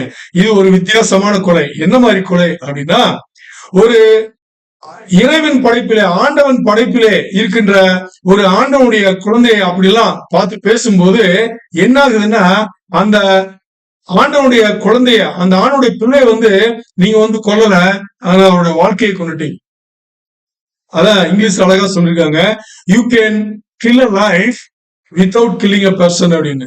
நீங்க ஒரு மனுஷனை கொல்ல வேண்டிய அவசியம் இல்ல, அவருடைய வாழ்க்கையை கொண்டா போதும், மனுஷனை கொண்ட மாதிரி அப்படின்னு சொல்லிட்டு அதுக்கு ஈக்குவல் யார் சொல்லிருக்க? யாரும் எடுத்துக்க போறது இல்ல, இயேசு கிறிஸ்துவ சொல்லியிருக்காரு. இயேசு கிறிஸ்து இந்த விஷயத்த இப்படிதான் பாக்குறாரு. என்னன்னு, ஒருத்தனை கொல்றது அப்படிங்கிறது ஆளை கொள்ள தேவையில்லை, அவருடைய வாழ்க்கையை கொண்டா. அந்த வாழ்க்கையில இருக்கிற நம்பிக்கையும் எதிர்பார்ப்புகளையும், அவர் வாழ்க்கையில் வைத்திருக்கிற கனவுகளையும், இயேசு கிறிஸ்துவின் ராஜ்யத்தில் வைத்திருக்கும் எதிர்பார்ப்புகளையும் கனவுகளையும் அவருடைய கற்பனைகளையும் நீங்கள் நாசமாக்கிட்டீங்க. இதே கொலைக்கு ஈக்குவல், இது கொலைதான் அப்படின்னு சொல்லிட்டு இங்க முடிச்சிட்டார். இந்த மாதிரி கொலை நம்ம பண்ணக்கூடாது அப்படின்னு சொல்லிட்டு இங்க சொல்லிட்டார். இப்போ இதுக்கப்புறம் நம்ம 6வது கட்டளையாக என்ன சொல்ல போறோம், திருமணத்தின் 6வது கட்டளையாக என்ன சொல்ல போறோம் அப்படிங்கும் போது நல்லா கவனிங்க. ஆண்டவர் கணவன் மனைவி இருவரையும் எதற்காக படைத்திருக்கிறாரோ, கணவன் மனைவியினுடைய எதிர்பார்ப்பையும், கணவன் மனைவியினுடைய கனவுகளையும், கணவன் மனைவியினுடைய நம்பிக்கையையும் கெடுக்கக்கூடாது. அதே மாதிரி மனைவி கணவனுடைய எதிர்பார்ப்புகள், வாழ்க்கையில எதிர்பார்ப்புகள், நம்பிக்கை, கற்பனைகள் எதையுமே கெடுக்கக்கூடாது. இவங்க 2 பேருமே இத எப்படி பண்ணும், ஒருத்தருக்கு ஒருத்தர் ஊக்குவிச்சு வாழ்க்கையில கடைசி வரைக்கும் ஆண்டவர் என்ன ஒரு பர்பஸுக்காக, எதை வைத்து ஆண்டவர் உங்களை இங்க இந்த உலகத்துல படைச்சிருக்காரோ அந்த பர்பஸ, அந்த உத்தேசத்தை நம்ம என்ன செய்ய வேண்டும், கணவன் மனைவி இருவரும் ஒருவருக்கொருவர் நிறைவேற்றி கொள்ள வேண்டும் என்பதுதான் ஆண்டவர் நமக்கு கொடுத்த 6வது கட்டளை. மீண்டும் சொல்கிறேன், கணவன் மனைவி இவர்கள் இருவருக்கிடையே ஒருவருக்கொருவர் அவருடைய எதிர்பார்ப்பையும், அவருடைய நம்பிக்கையையும், அவருடைய கற்பனைகளையும் எடுத்துக் கொள்ளாமல் அவர்கள் வாழும் வரை ஆண்டவர் எதற்காக இந்த உலகத்தில் படைத்தாரோ அதை ஒன்றாக இருந்து வாழ்ந்து காட்ட வேண்டும், தேவனின் ராஜ்யத்திலே வாழ்ந்து கட்ட வேண்டும் என்பதுதான் இங்கே 6வது கட்டளையாக, திருமணத்தின் 10 கட்டளைகளில் 6வது கட்டளையாக ஆண்டவர் நமக்கு கொடுத்திருக்கின்றார். இறுதியாக ஒன்றை சொல்லி முடிக்கிறேன், நன்றாக கவனியுங்கள். மரணப்படுக்கை என்பதை நீங்கள் கேள்விப்பட்டிருப்பீர்கள். மரணப்படுக்கை என்றால் கணவனோ மனைவியோ வயதானதற்கு அப்புறம் அல்லது வயது இருக்கும் போதே அவர்கள் மரண தருவாயில் இருக்கும் பொழுது கணவன் மனைவியிடமோ அல்லது மனைவி கணவனிடமோ இப்படியாக ஒரு கேள்வியை கேட்கக்கூடாது. கணவன் மரணப்படுக்கையில் இருக்கும் பொழுது மனைவியிடம் இனி சாக போகிறான், 5 நிமிடமோ 1 நாளோ 2 நாளோ சாக போகிறான், அப்பொழுது கணவன் மனைவியிடம் இப்படியாக ஒரு கேள்வி கேட்கக்கூடாது. என்ன கேள்வி என்றால், வாழ்நாள் முழுவதும் உன்னை நான் நன்றாக வைத்து பார்த்து கொண்டேனா என்று கேட்கக்கூடாது. நன்றாக ஆலோசனை செய்யுங்கள். அவரை மனைவி மரணப்படுக்கையில் இருக்கும்போது கணவனிடம் நாம் வாழ்ந்த இந்த 25, 30, 35, 40 ஆண்டு காலம் உங்களை நன்றாக நான் கவனித்துக் கொண்டேனா என்று கேட்கக்கூடாது. இது கேட்கக்கூடாத கேள்விகளில் வரும். ஏனென்றால் அன்றாட வாழ்க்கையிலே கேட்கப்பட வேண்டிய கேள்விகள், வாழ்க்கையிலே மரணப்படுக்கையிலே இருக்கும்போது கேட்டுக்கொண்டால் அந்த வாழ்க்கை வாழ்ந்ததின் பயன் என்ன? ஒன்றுமே இல்லையே. நீங்கள் இருவரும் கணவன் மனைவியாகி ஆண்டவர் உங்களை என்ன உத்தேசத்தில் அனுப்பினாரோ அந்த வாழ்க்கையை நீங்கள் சரியாக கட்டவில்லையே. ஆதலால் அந்த வேதனைக்குரிய இறுதி நாளில் கேட்க வேண்டிய அந்த ஒரு கேள்வியை இன்று அன்றாட வாழ்க்கையில் கேட்டுக்கொண்டால் இந்த அன்றாட வாழ்க்கையை கணவன் மனைவி என்ற உறவு முறையை சரியாக கட்டலாம். இது இருவரும் சேர்ந்து இயேசுவின் ராஜ்யத்திலே உங்களுடைய வாழ்க்கையை மிகவும் சரியாக கட்ட முடியும். இதுதான் இன்றைக்கு ஆண்டவர் கொடுத்த நற்செய்தி. உங்கள் அனைவருக்கும் ஆண்டவரின் ஆசீர்வாதங்கள் உண்டாயிருப்பதாக. இயேசு கிறிஸ்துவின் நாமத்தில் ஆமென்.